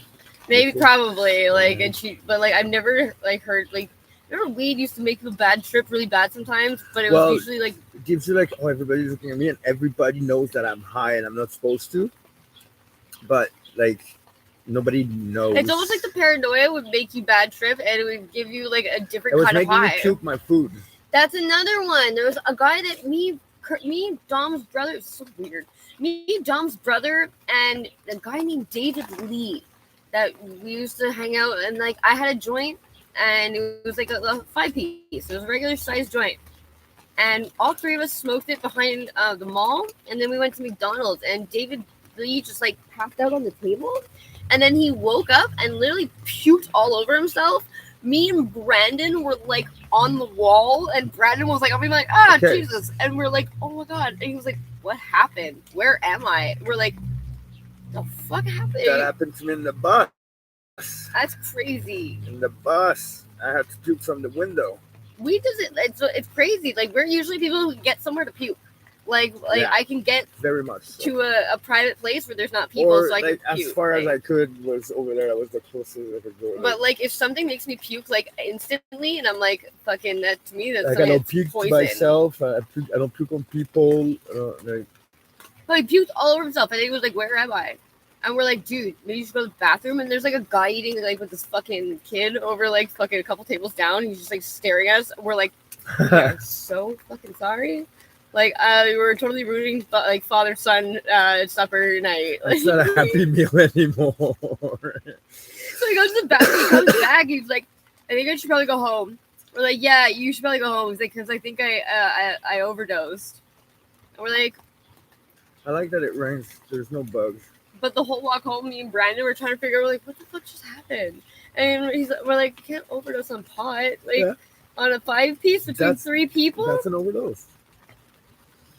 I think he's allergic to it. I think he's allergic to I'm pot. allergic to it. Because my mom faints. My mom, every time, she'll faint. And it's like, usually when she goes to the bathroom, first time she'll go to the bathroom after she smokes, she'll faint. When I was at school and I was smoking, and like I was like, "Oh, can I go to the bathroom? I don't feel good." I went to the bathroom just to sit down on the toilet because the fucking the people were like, when you skip school, you just go out of the school premises Well, because yeah. they just chase you. And then they're like 5 wings, and there's 5 like one security person plus an intervention plus the secretary and the principal in every single wing. I got the complete opposite of that. I was So, like in grade 3 you can't- skipping school. You can't walk. Like you just don't walk in. You don't walk back in the school if you want to skip your next class. Or you don't just leave. That's retarded. But Yeah. you're gonna get caught though, aren't you? You have to skip the rest of the day, no? No, because when that happened, it's just if she sees you skip, you're fucked. You can't come back the rest of the day. You know you won't know. But then when you just skip your period and you leave, That's funny. the next one will just put your an absence, but the secretariat won't know yet unless she shows up in the class and don't see you. Okay, Like, oh, well, fuck. fucking, what kind of secretary fuck you have? Yeah, but I was a problem child because of foster care, so they were extra checking me. Anyway, I went to the bathroom, just sit down, and I kind of just not blacked out, but with my two elbows like this over my head. on my Okay. knees. And when I got up, I couldn't get up because I blocked my nerve. Oh, To my knees, and I was like, shit. I thought I was paralyzed. It was fucked up. Because I black out with my two. I think that was the elbows. beginning of fake a weed. The what do you call it? Spice. I think those times, because like I don't know, I don't see that anymore usually, but we are now more well versed in what weed does or does not look like or smell like, and I apparently think that some people were just going to weed with certain chemicals and weren't supposed that's to. true. That's another big one. That's another big one I think too. And I find it so unbelievably ridiculous that we still are not doing testing on pot, even though we're dishing it out so much. We do more testing on Tylenol than we do for pot. Okay. Isn't it retarded? You wanna go to an hydroponic store today? A hydroponic store. Yeah, there's one. I know there's one on Delorme in Ontario. That's far. How shall I go? No, that's Centre Sud. Just before Schlag. It's like it seems with the traffic and everything, it just seems to take forever to get to Schlag from Ontario. Who was saying that yesterday? What? Someone was saying that, like, in that case, you should just like take Matthew. He was like, "Why wouldn't you just take them, like, or park your car at I St. think it's Henry somewhere- and yeah, then get he's- on the he's- metro?" he's right. Like, he's very much right. He's right. But it's just like I don't have the comfort of my car. exactly the whole point of like getting a car is so that public transit's not reliable enough. So You can't like, bring the dog. That too. Well, like I Just could, that. but Just that. Yeah, but I mean, it's just like carrying shit back. That's the whole convenience of me getting a car. like, how many is so I don't bags have do to you carry carry my from the shit. house to the tent? Imagine to go all the way over there. Fuck that. We're not carrying our fucking backpacks. Yep.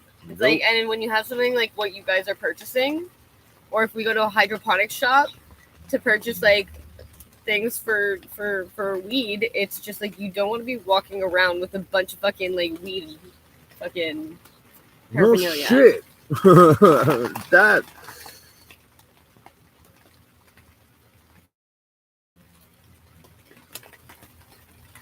Mm. Mm.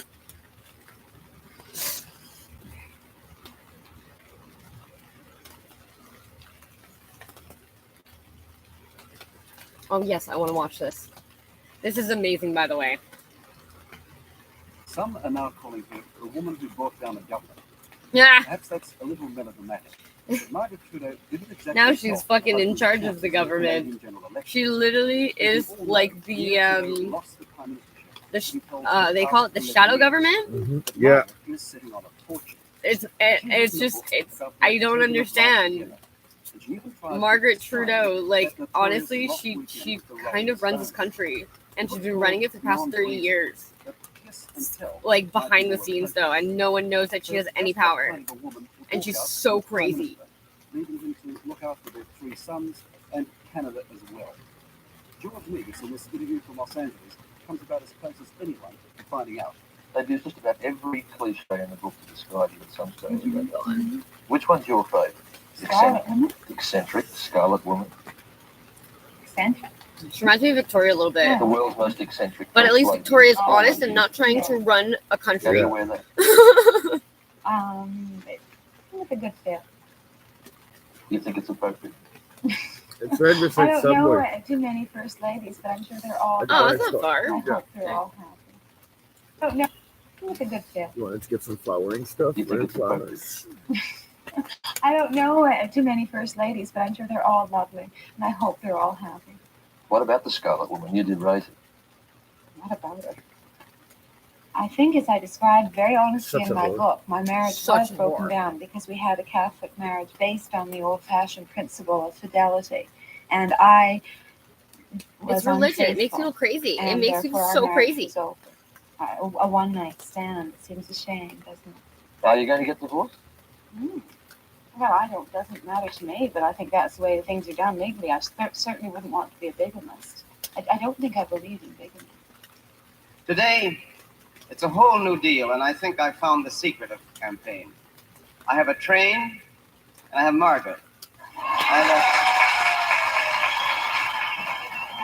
In the last Canadian elections in 1974, Mrs. Trudeau, if And that's he what was she so can be embarrassed. called, was a driving force, even a vote-winning asset to I got a hubby train. Pierre's Personally, campaign. I I don't. think I can speak to feel of him. How can you honestly like have very somebody who's loving supposed to be your human being partner has taught and me not in the 3 feel years that I've been married humiliated to him, in the 2 years from her before I was behavior? married to him? She has A no lot shame about loving, for which her is bad something- behavior, and she's like, I'm a free spirit. He accepts me.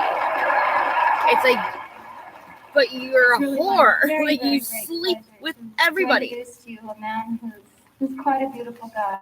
Like I honestly, at first I thought maybe it's because he's a homosexual. I don't think he's a homosexual. Role-playing the I Prime don't. Minister's wife and the restrictions of public I think life people are starting generally to say that he's began to like close he's a in homosexual. fast. She admitted herself to a psychiatric hospital, and the 5 years since then have been peppered with headlines. You got married when you were 22. Was that too early?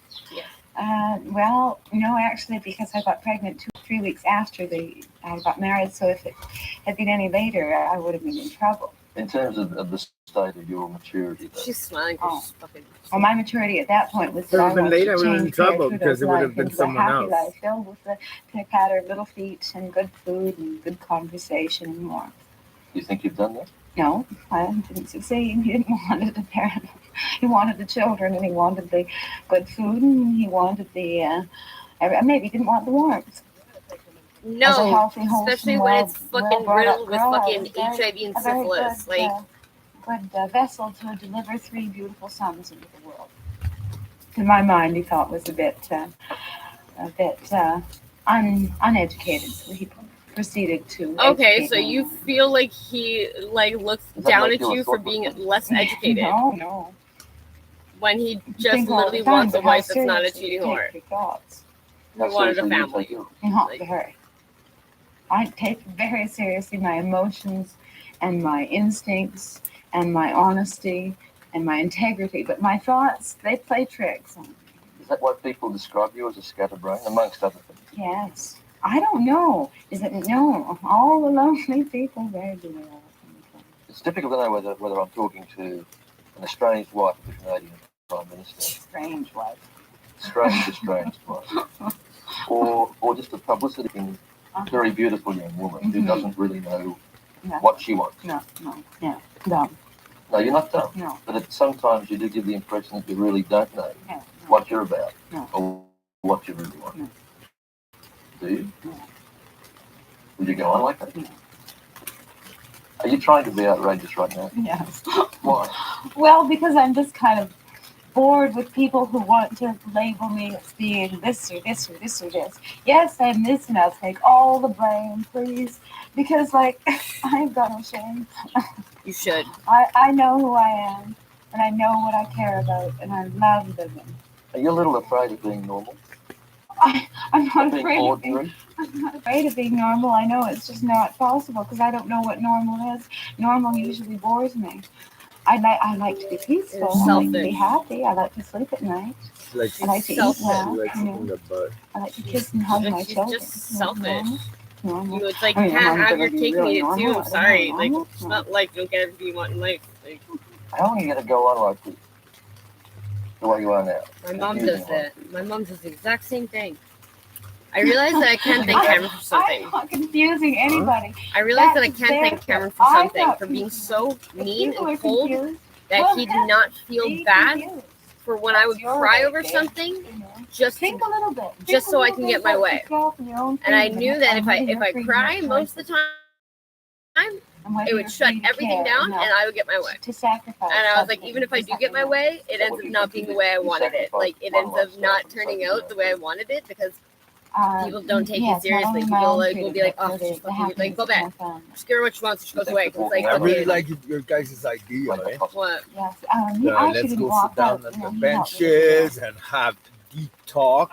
He isn't Now that you're the most cool men. kid club. He's a taller. Yeah, but like That was cool, eh? When there's we're okay, we're leaving. We're how yeah, and everyone just left. It was awesome. It's like everyone follows our lead though, and it's always been like that. And I'm like, I don't understand though. I don't know what I do. Like, and it's Allison used to be like, it's just you being you. You're just like you're not doing it for anything other than just come together here in the arts center. because I think that's the problem with these people who want to help and who want to be like these weird like heroes of like the human race. It's like they only do it because they want to post it everywhere and like what she's doing. Like she wants everyone to be like, wow, you're so amazing. Like it's like I don't do it for that. Like I don't want to be acknowledged. I don't want my like, and I'm not doing it because I'm like it's my civic duty. I just do it because I don't have a choice. That's a lot of people. He isn't like most. But for the, That's the Inga. Is that what you think you did? You sacrificed one lifestyle for the sake of your own freedom. So you get to show up your beard, eh? Yes, Some not people only like my your own freedom, but Manchu for beard, the mister. happiness of my family. You think that walking out on your husband You know, made that Glenn doesn't like Yes, small dogs. he actually didn't walk out. Because You his know, dog, he helped me get the door. his other dog, he likes small dogs. And then it's just like dog food for him. But him, he likes him, and he doesn't like the Miriam fact was that he saying that. likes him. Miriam was saying she doesn't like small dogs. She's like, yeah, well, a lot of people who say to my face that they don't like me end up hanging with my dog, and they'll be like, usually I don't like small dogs, but I guess your dog's okay. I'm like, that's fine. I'm pretty sure you told me to go fuck myself to my face, but like, as long as you like my dog, that's all I give a shit about. That's why I used to bring him to band practice at the swamp. And then people would kind of like be a little bit nicer to me, believe it or not. Thanks, Red. So I bring him everywhere. Honestly, if people don't like small dogs, people like my dog. Yeah. And it makes people nicer to me. Or less likely to be mean to me. This lady's fucking so crazy. He isn't like most men. He's a tolerant, I like loving, that good, Tim kind, supportive came guy. normally Like most- as a man and gave me shit. You think that I walking saw out that. on That was weird. That was so Oh, weird. this is Yes, how I like he to be actually didn't walk out. You know, he helped me to the door. I think that too, where I'm like, I don't know when we started doing the hugs thing with everybody, when people were like, hugs, hugs, hugs. I'm like, don't touch me. I do Like, hugs with Brad. You know, you saw me with different handshakes to everyone. yeah, no, I do like fucking hugs to people that I like and Because I'm it's friends a with. friendship status level. Yeah, but if you've ever been a creep, I'm not letting you hug me. If you've ever like Yeah, creeped on but me, like that's become your status level. You're a creep. You're hugging everyone. But I mean, like I give, like it's kind of weird because with Mike I'm close, but I give the handshake, give a hug. With Brad, I skip the handshake. I give the hug. with the goddamn, he doesn't like the. he doesn't like being touched. So it's just a fist bump. A very But slow still, fist I like bump. he got in the car and he walked around to come and like have Yeah. a physical interaction with you Yes. because he doesn't do that. He'll stand there with his arms Yeah, crossed because he doesn't want to be touched. And I knew he was gonna come back because his Powerade was on the car. I did know that too. He was like, okay, so he can't leave until he comes back to get his drink because he said he'll be right back. But isn't it crazy? Like the Jesse thing, like Tim literally had a like $1 million drug bust with guns and ketamine and like it was a huge drug bust. He got no jail time. There's He no did violent crime. weekends. There's no violent crime. There's no violence. There is It's no so- violence. It Jesse makes is all for difference. 15 years over car theft. And I was like, it's got to be something else. Every single person who I've talked to about it has been like, Yeah. it is nothing else. It is just because it was luxury vehicles. It wasn't It's regular to set car an- theft. it's- It's to set example. Set an example to not steal the rich. Absolutely Little is what Robin it Hood, is. you're going to But you jail know for it. what? It's just like, I Look. feel so Me with bad the for gun him. thing, 15 days They're in jail. never gonna let him out. Some people are not getting out of jail because they had like a position of a fucking pellet gun. Like, and I don't understand. If you look at Tim's case and how serious it was, and like the prosecutor for Tim's case was like, I'll drop a lot of the charges, the ketamine dealing. I'm not dropping that. I want him charged for dealing ketamine. And I was like, that's fair. Like, honestly, I'd say that's fair. Consume so much of it, you know what? That's very fair. Dealing pot is one thing. Dealing ketamine, I don't agree with. I super don't fucking agree with. Dealing like hash, whatever, I don't give a shit. But like, They told him to go home. and they told him to go home, don't bother because he's rich, because he has money and he's got a good lawyer and he has money to pay for a good lawyer. And it's just like, that's the only reason why Tim literally got weekends. And like halfway through his sentence, they're like, whatever.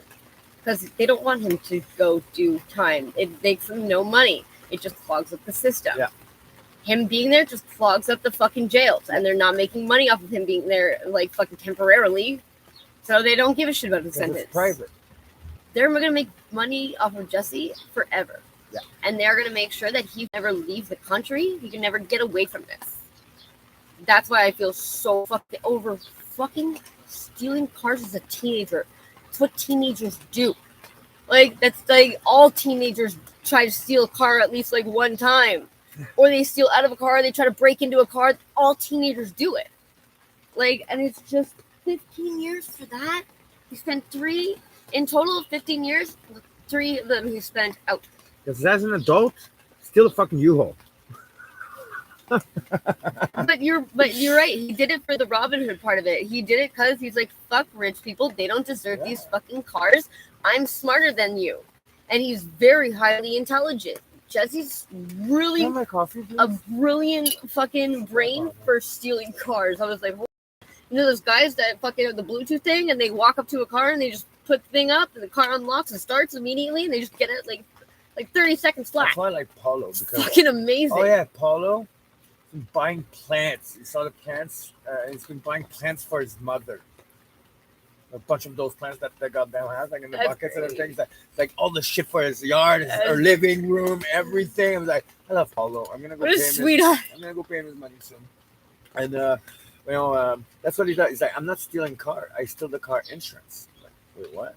I put it on my float, and then the car disappeared, and then we declare it wrecked, and they get their money, and I get their insurance of the car. You have to really know what you're doing now. But is one of his employee kind of fucked up because they took a high-end car, and then he signed a paper, and then he's signing off the insurance to the company because it's a high-end car, and they don't want to have that to happen. So kind of like if they do that, I think they did. But you can accuse the insurance company of trying to. Car.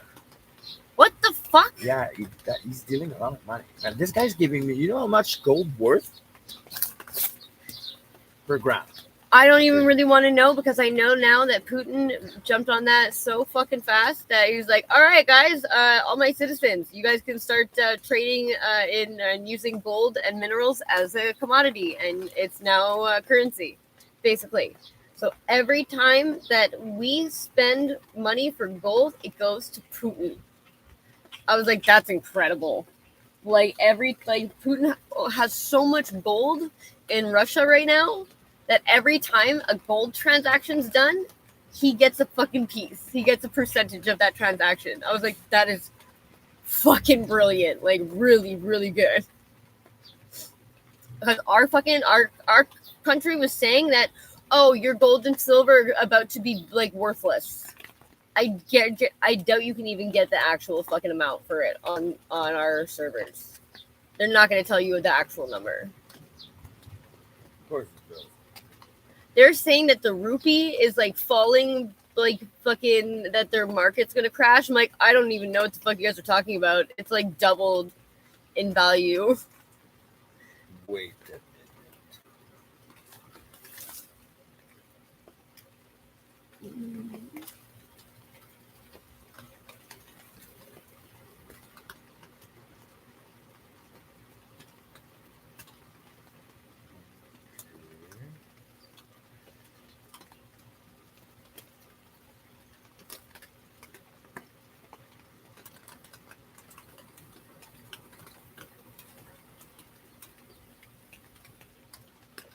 Gold hasn't really changed.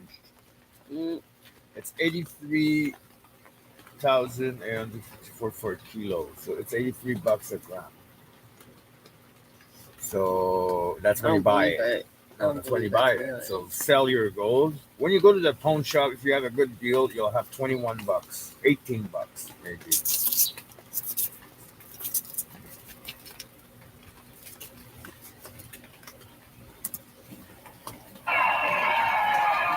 He isn't like most men. He's a tolerant, loving, good, kind, supportive guy who is, like all men, just doesn't understand the beautiful woman. I suppose that's too bad, but I don't. I certainly wouldn't tell Margaret not to go at any rock concert. So anyway, it's between 18 and 21. If you really know the guy, Paulo gives me 32. Because he wants them to pull up those gold, he makes his own jewelry. That's it. Loving, good, kind, supportive guy who is, like all men, just doesn't understand the beautiful woman.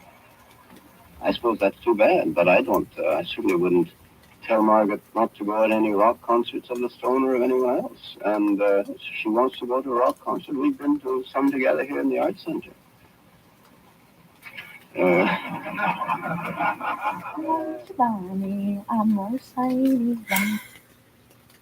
Yeah, because Sasha looks exactly like the one with the lip. So he's basically an elitist Toronto, like the richest of the rich. That's why he did that. Like, as in, it was loud. We went to go see a rock concert at the art gallery.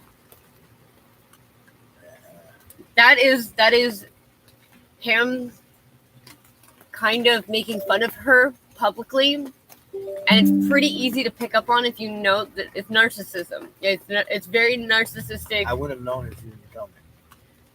Because you're not really paying attention, but I know. I don't know those behaviors. That would they hear things saying that it's loud? You know what? I didn't pick up on that because I don't know those behaviors. It's the same thing as the female vindictive, like when they start talking satirically. Like, I guarantee you'll notice that when she does it, it's funny because I guarantee you'll notice when she does it. But maybe it's because he's a man. That's why you didn't notice. You expect him to be what he says he means. Like, Amen.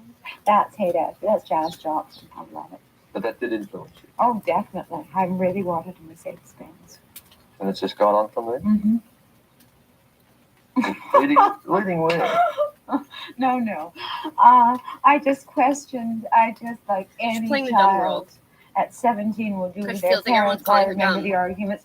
I don't care. I just want to be free. I'm me. My parents are saying, but Margaret, I have worked so hard. You have a lovely home, a swimming pool. Why You would you have want a people to think you're crazy you're like going trash to university. for? Why do you want to live by yourself in a basement suite? And why aren't you She's a studying selfish, economics, spoiled getting brat. a trade?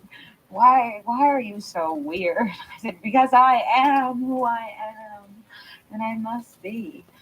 And I am believe in what like you a fucking saying? 17-year-old as I am now. I have Maybe I'll to have a be piece of me. red pea. Okay, be you. But please be careful. What have people got to be careful of? Well, people who are going to get you from behind. Told you, Schlex in the butt. Just a little bit paranoid. Not anymore. Very I gave paranoid. up paranoia the same day I gave up. But you have to do stuff wrong What do to you be feel paranoid in life. You didn't hear what she just said. No? You didn't hear what she just said. Not anymore. I gave up paranoia the same day I gave up guilt. She literally, as you said it, she said it. Give up guilt? If you feel like I don't understand this at all. And this is common. This is very common right now where it's like, Please stop making me look right in front of. that's exactly the mentality though. Like, ow. And it's like, oh, yeah, Jesus, that looks like it hurt. Yeah, it is. Your hair is stuck in it too. God. Ripped out your fucking beard hair on your neck. Must have hurt. I just don't understand with this whole we do not feel feelings of guilt. It's like, I don't think you really have a choice. But people died. You know what? This is solely it's a social issue because animals don't feel guilt. Yeah. They do not feel guilty if they do something because they do it for a reason.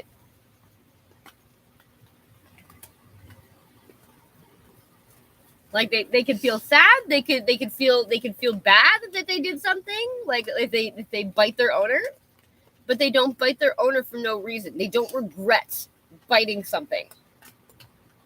Like because they're acting on impulse. This is solely a social issue. And I think it's because we made mental health a disease or a hereditary disease, so we could profit once again off of it forever. I felt guilty. It's a social problem. Gosh, even just guilty, even being a woman, guilty, feeling sexy when I shouldn't feel feel guilty, sexy, lady. feeling unsexy when I should feel sexy, feeling guilty because maybe the soup doesn't have enough salt in it. Maybe I let my husband down, guilt. Then again, Maybe. Hey, maybe I'm Humiliated okay. him, publicly Maybe humiliated I've him. got friends who love me and I love them, and maybe they Voluntarily birds sing, denying trees grow. that she was let down. So she's like, maybe I let my husband down. So, but maybe I didn't because I don't care. So fuck you. So I'm not feeling guilt. Cocaine. Cocaine does that to people. Yes. They will destroy their family. And it's like, that's why I find cocaine is different from other drugs. People who do crack, they only destroy their own lives. Yeah. They don't go to other people and be like, oh, can I borrow money? Because they seem like fucking, they're fucking off the wall batshit. So you're like, fuck this. I'm not dealing with this at all. People who are on blow are very strategical and very manipulative, and they seem like they have their shit together. Because at a certain point they do, and they're going to lose it all every time. I have to thank Charlie for something. Oh God. Yeah. Okay. So I'm not sure. I'm never gonna tell him that though. He went back to jail. Sweet. That's the first time I'm gonna say that to someone, but sweet because I know in jail he's alive. Anyway, go ahead. Every single object he stole from someone was in a context, in the situation, because of a behavior, because of a negligence, and an opportunity. All of those, I didn't have to live to smart up with my shit and people shit around me and being in sync with my surrounding. Like some neighborhoods, you don't leave your windows open. Sometimes you don't leave your doors unlocked. And then all of those, and then so many of them. Like I smarted up so much. And that's why I think it's weird from my phone. What do you think someone stole it? I think the guy downstairs. I think maybe we left the car door open and they were It would coming be in and connected out. on the internet. That's true, eh? Even if he reboots it.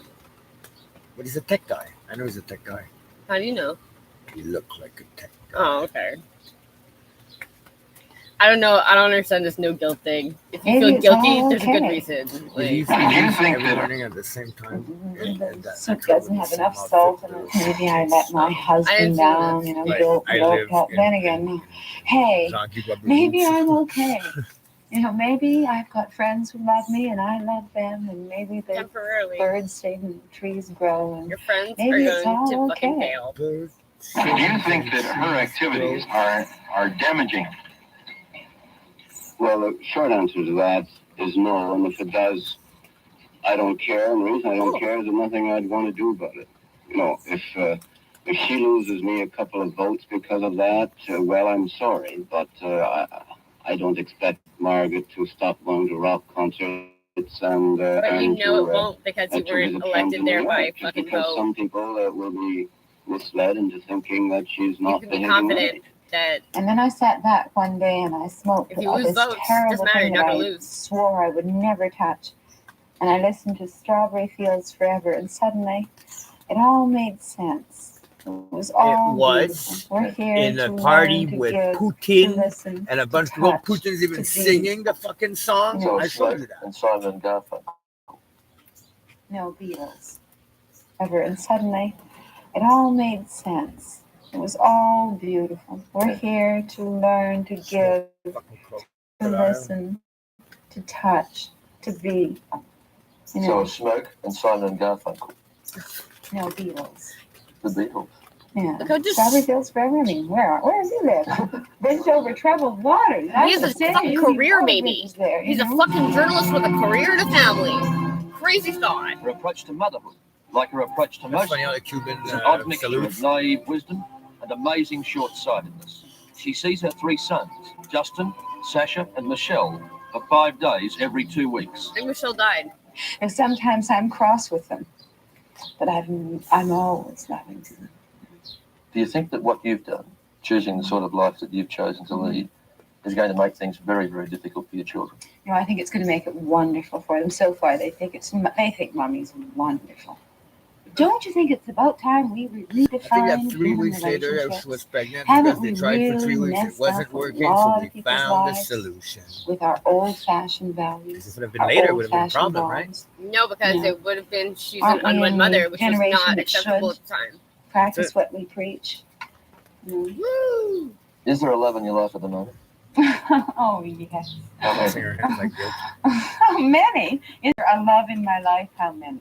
Well, is there a man in your life? A special man? Yes. Any hints? No. Somebody will find out sooner or later. won't it? Sure. Does that bother you that you don't have a private life with your wife? Right now, I do. I love it. How long do you think that will last? I don't care.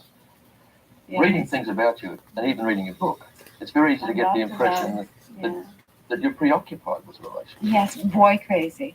No, it's been crazy. Children crazy. I just love to love. You're feeling a Tell us void. about some of the men that have been linked with you. That's all that is. Or whose names have been linked with you. You tell me. Prince Charles. Oh, well, he's my buddy. I'm his older woman. I'm 1 month older than he is. And we've only ever met officially. We have Because you always sleep never with been younger alone women, for 1 and second, she's the although only we older have hidden one. the Oh, what the fuck? That is what she It's just wonderful. said. And isn't Prince Charles In a the lot of king shit right now? yeah. So witty and so funny. What the fuck? I love the fact that you go back to those videos because now we just figured out something. Crazy. She's coming back. Tell us about No, some she's of the been women here that, the whole She's the time. queen of Canada. She's been here the whole fucking time. You tell me. I mean, she's coming back and forth. Oh, Like, well, he's oh my my god, buddy. look at my titties. I'm his older woman. I got I'm much chills. older than he is. And Oh we've my only ever met God. officially. We have always never been alone for 1 second, although we had hidden behind a menu for a moment. You hear what you just said? And we've only ever met officially. We've always never been alone for 1 second, although we had hidden behind a menu for a moment.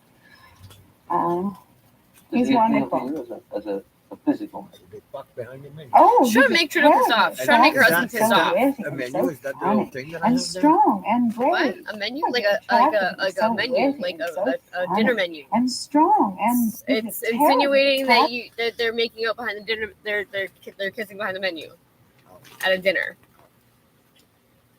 That's kind of fucked up. He's so witty and so funny and strong and brave. And brave. And king God, now.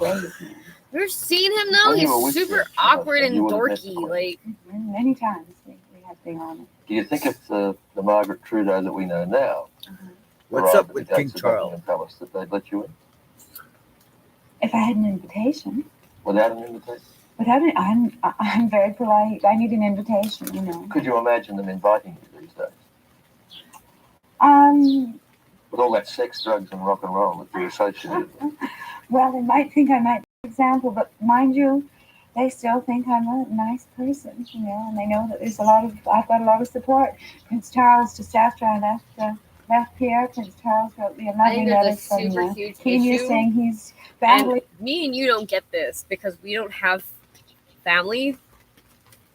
But like, notice people with their older family members, like grandparents, like the lady fucking downstairs, the grandmother downstairs when she came up the driveway and is like fucking giving like throwing a fit because I'm parked in the driveway for like, and like the car was running. I think like I went in to grab something and run out. And because we I was never leaving. saw her before.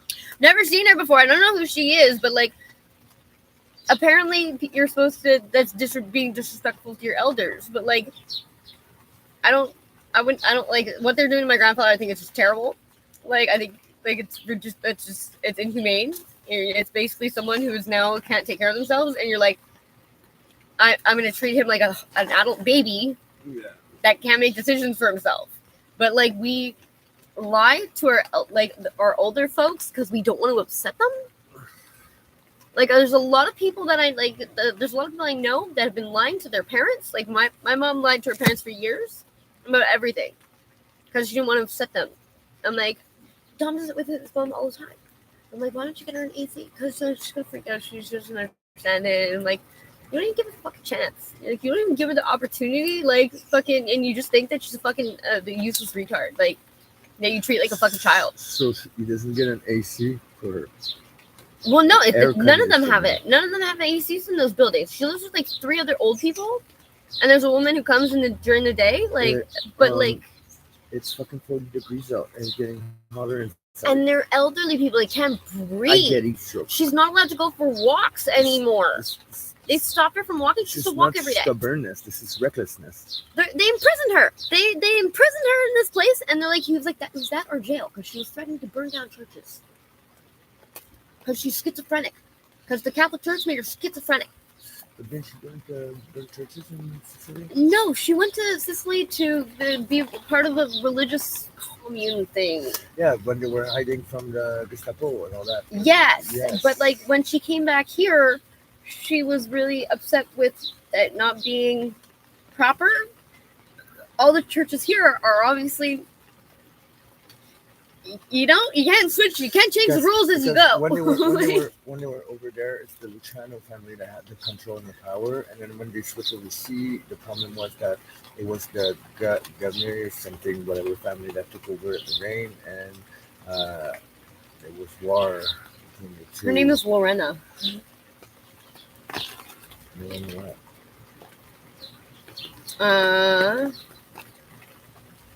I don't know her last name. I thought it would be Luciano.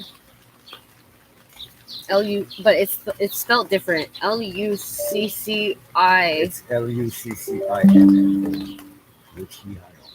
I think so. Something like that.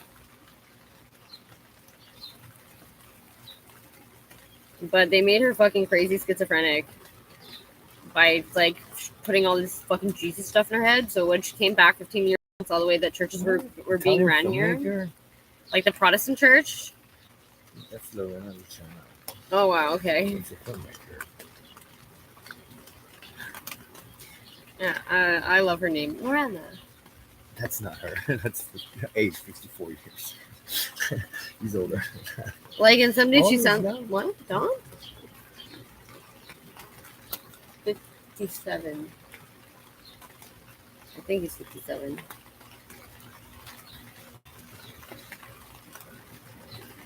No, and Dom's real name is Domenico LoGiudico. Very Italian. That's how it's actually spelled. It's not Luciano, it's LoGiudico. And it's L-O space Giudico. And it's the judge. And it translates to the judge. Which is kind of fucked up. He understands what I've done, and he's battling at every frontier for my name and my honor. Well, what woman could be luckier than to have a fine prince defending her honor?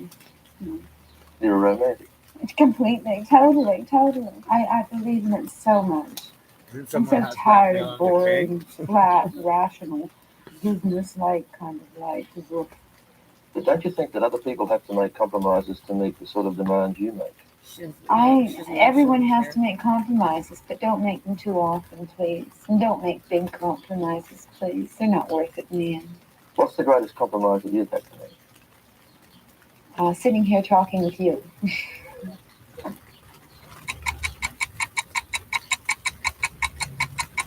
Hello, I'm Such an opportunity. Like, if you see her now.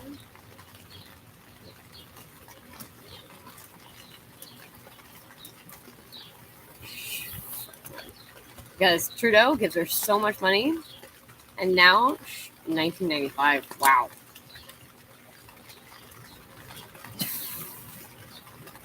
What impact did having children have on you at that age, and especially Better. now we know you were living with an undiagnosed mental illness? Well, what happens with bipolar and Oh any my of the God. other big mental illnesses She's the is that devil. they rear their head and show up in your early 20s. You have little hiccups in your teens. It's very hard to distinguish They between talk to teenage angst and just trying She to find your own became identity and your exactly rebellion the kind of against your people I parents, hate. and whether But you why are does she going use the into a Trudeau mental name as my illness. So I question? never Because she's a knew, Sinclair. and She we doesn't never use in Trudeau's back name. in the 60s and To hide the 70s. fact that she's a Sinclair. I think so. That's what I think. It goes, I didn't even know what you know, when you're a depression meant. Bush, I mean, you knew don't nothing. go unnoticed. When you're a Trudeau, you know the male Trudeaus. So as a woman, you don't get noticed that much. But as a Sinclair, everybody knows the Sinclair. But Like, it's when a even bigger woman, when than you're that, a I Sinclair, think, because she's not just a Sinclair. The Sinclairs stem from the DuPont family, which is like the tobacco, big tobacco. Yeah. The people that fucking literally like the Columbus people That killed all those native people. Yeah. Why'd you think That's I don't her drink family. Molson Like beer? so many women, I had Oh, my no, should I? first Because they bout of came over serious here and they depression killed all those fucking after native birth people of my in New second Brunswick. And So much it of was that. They just a came shock and to us established all, over here, because and I then suddenly they didn't I have was to always fucking kill the native here loved because my they were so babies. scared. So happy. So Most of loving. I literally saw a fucking short today, and it was saying that the native people were helping the white people. Nice. Yes, I'm making I money. would- yeah, $10 but a like, scalp. I was like, are you fucking retarded though? Why the fuck would native people scalp the white people? Like for a Make it luscious gentle. hair? No, make it gentle. I guarantee they did not. And it's just literally like That's our fur. That's the only fur you have. the reason why we scalps in the natives is because natives' hair is like a horse fucking tail. Their hair is like I made Cameron grow out his hair because I don't like short hair, but his mom fought me for like 5 years on his hair. Now it's like past his butt, like, and it's natural native hair, and it's much different. It's like same with black people hair. It's very different than fucking white people hair. There's no reason why people would want to scalp white people. Like, It's just because, like I say, you hunt a creature, and you take his pelt. Yeah. That's the only pelt we have. But like, you don't do it for a Shih Tzu. No one wants a Shih Tzu pelt. You don't hunt a fucking Shih Tzu. Yeah, because no one wants their pelts. They're not on the pelt market. That's why. Why would white people be scalps? No one wants the fucking scalp of a white person. They wanted native scalps because of their hair. I know, but I want it's white people. Crazy. I want white people's scalps. But it was on a History Channel that they were saying this.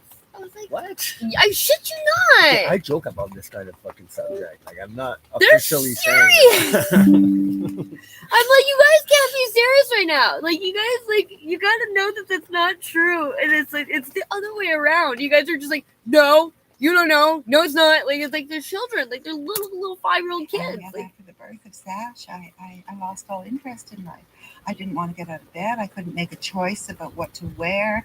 I couldn't decide on anything, so I ended up canceling everything. And that's the first start of depression. Is isolating, and so it was a very. I think you were very depressed clear way path before your that I kids, was lady. on.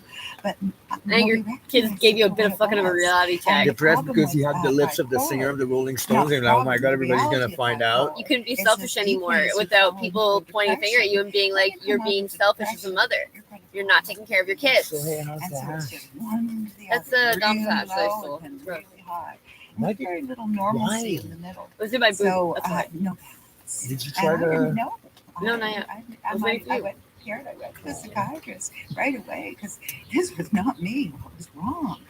And I don't want to fucking end my life. I love my life and myself. Like, but it wasn't. It was serious. And the truth is, and I know this now from the experts, is that if you can nip it in the bud when it first starts, when you have your first episode of depression, if you can get treatment right away, you can close the neural pathway to depression, and you won't relapse again and again through your life when anything goes wrong, which is what always happened to me. When things were fine, I was fine, but then when things start going wrong. They started me at 12, but they started me at 12 on SSRIs, which That's the antidepressant.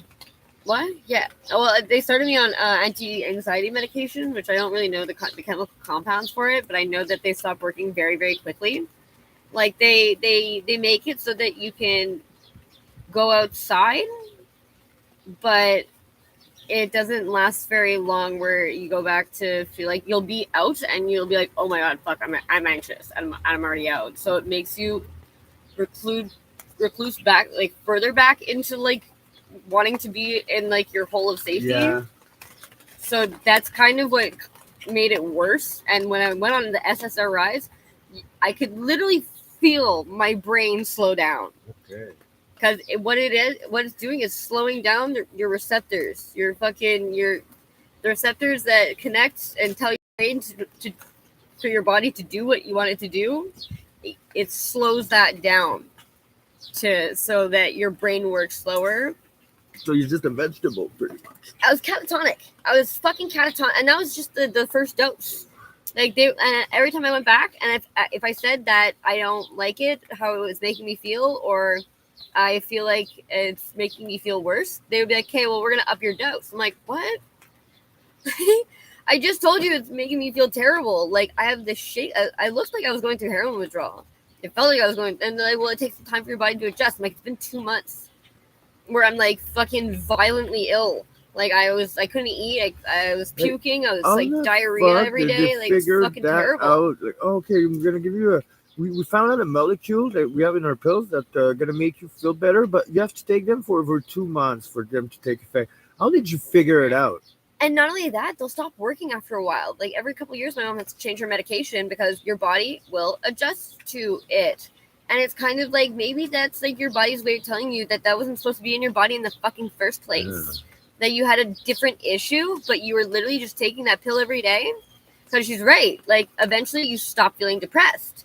But then you don't feel fucking anything. When happy things happen, you're like, I feel like this doesn't mean anything to me. Like when you have a baby. When you have a baby and you've been like taking SSRIs, your brain is like, this doesn't mean what it's supposed to mean to me.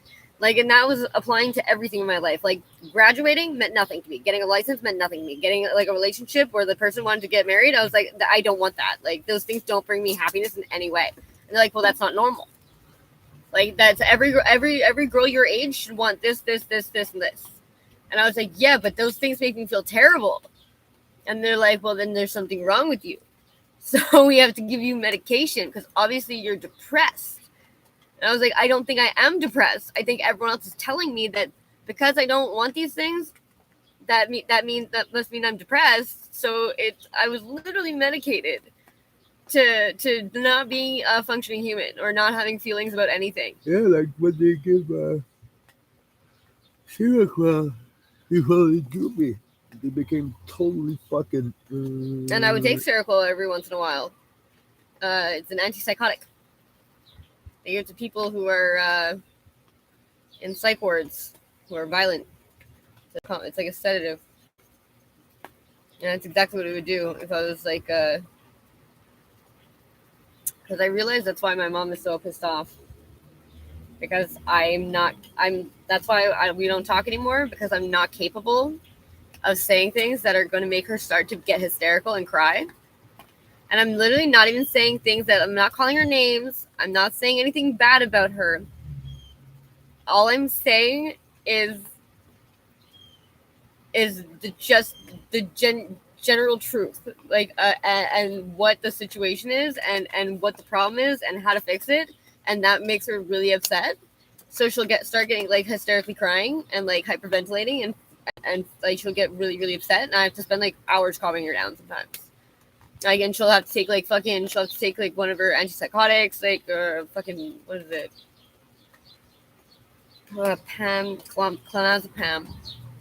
Yeah, clonazepam are like they fuck you up and you go to the shit. They're like a Seroquel, but less psychoactive. Like, it'll be to the point where she'll be like in the bathroom throwing up.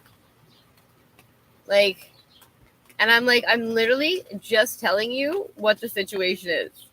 Like, and it was the first time Dustin did it, because she was like, hey, is everything okay between Madison and Dustin? Like, it seems like they're fighting. It was his sister, and their family is not like that at all. They do not talk to each other about personal problems at all, ever.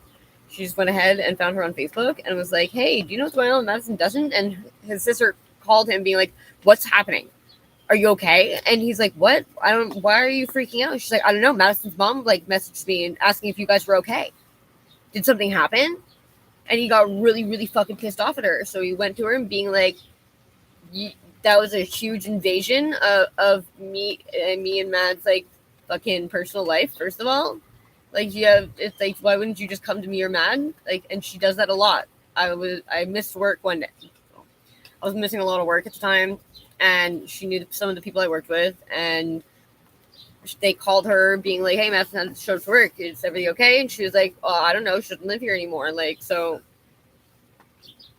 But, yeah, no, they called the police looking for me. I was asleep because I was on a lot of drugs at the time, but it was 5 o'clock. By 5 o'clock, she had the police out looking for me. And you were asleep where?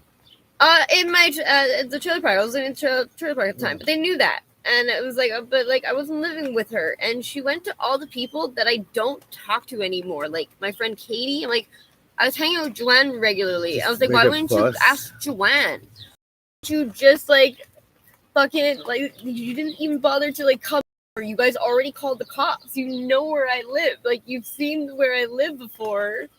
Why didn't you guys just come to see if I was here? Instead, you called the cops first because my mom has these like episodes where her brain is fucking stupid, and I'm just like, "What's wrong with you?" And she'll be freaking out, and she can't even tell me why sometimes. Like the last time we almost got into a fist fight. To this day, she can't really tell me why, but it was that I was sleeping in. I figured it was like I was sleeping in the living room. And I had set up my computer, and she was just like, I want my living room back, or like go sleep in your room downstairs. But I, for some reason, just couldn't seem to bring myself to sleep downstairs. I couldn't fall asleep, and I would get crying fits because I felt there was a lot of bad memories downstairs in the basement because I used to be here to hang out, and I used to be in my room. So there's a lot of bad things that happen down there, so I just didn't want to be there. It just made me too sad, and I'd start like crying and shit.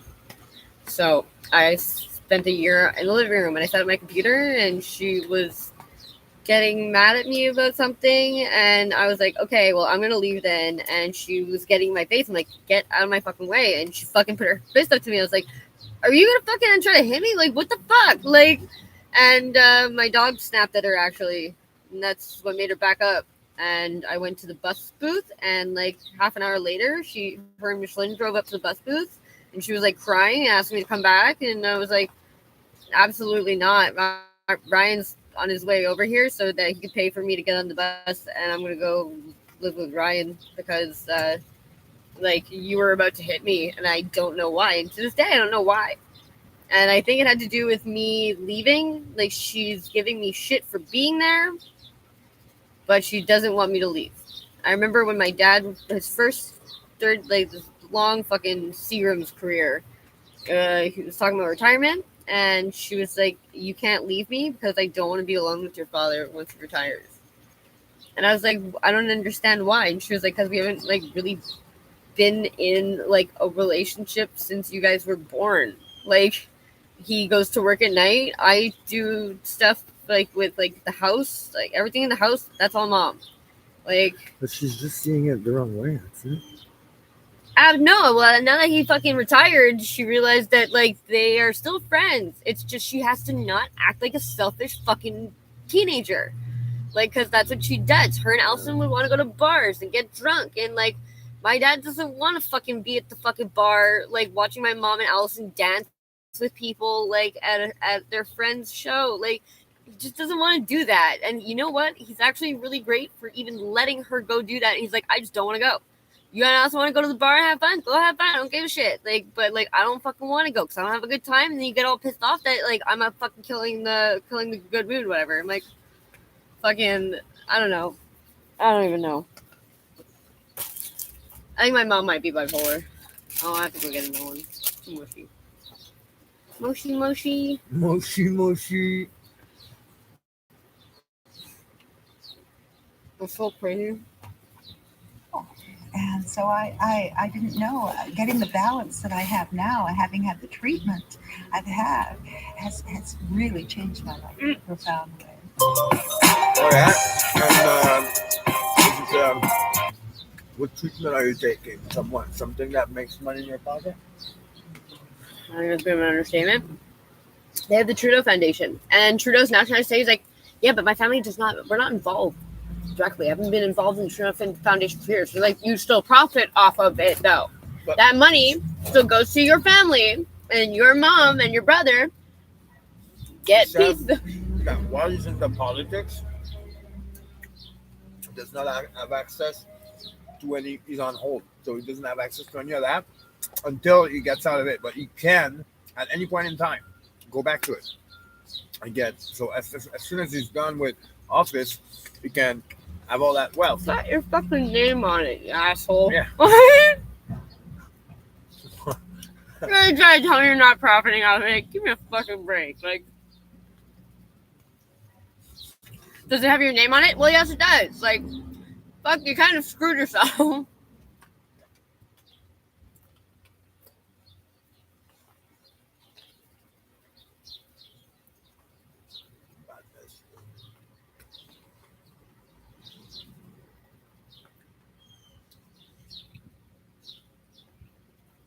Cabinet shuffle, cabinet shuffle, cabinet shuffle.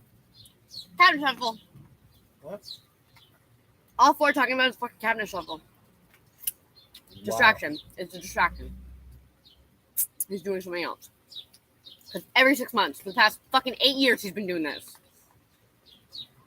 Every fucking 6 months. America, UFO secret exposed. The first year, he was fine. By the second year, every 6 months. Thank you. See? Look. Conservative leader Pierre Poilievre acts to major federal fucking cabinet shuffle. And like, look at the thumbnail. The fuck? Very much. It is an honor to be here with my friend. They're like, what's up with this new style? Deputy for Northern Ontario. He just is Today, not wearing glasses. He got By contacts. firing When you guys or moving most of his cabinet.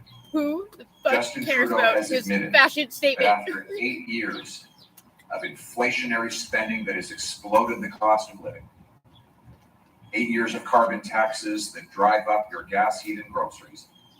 8 years of catch and release policies that make our streets dangerous. And 8 years of doubling the cost of housing. His government is a failure. Yes. It's funny. Everyone's leaving. Everyone who can leave is leaving. The one minister who's responsible for these failures didn't get moved, and that minister is Justin Trudeau. After 8 years of Justin Trudeau, everything costs more. Mm-hmm. And we He's doubled our fucking get national debt, even less. printed money, and caused the worst inflation in a generation. That has meant a major real pay cut for Canadians.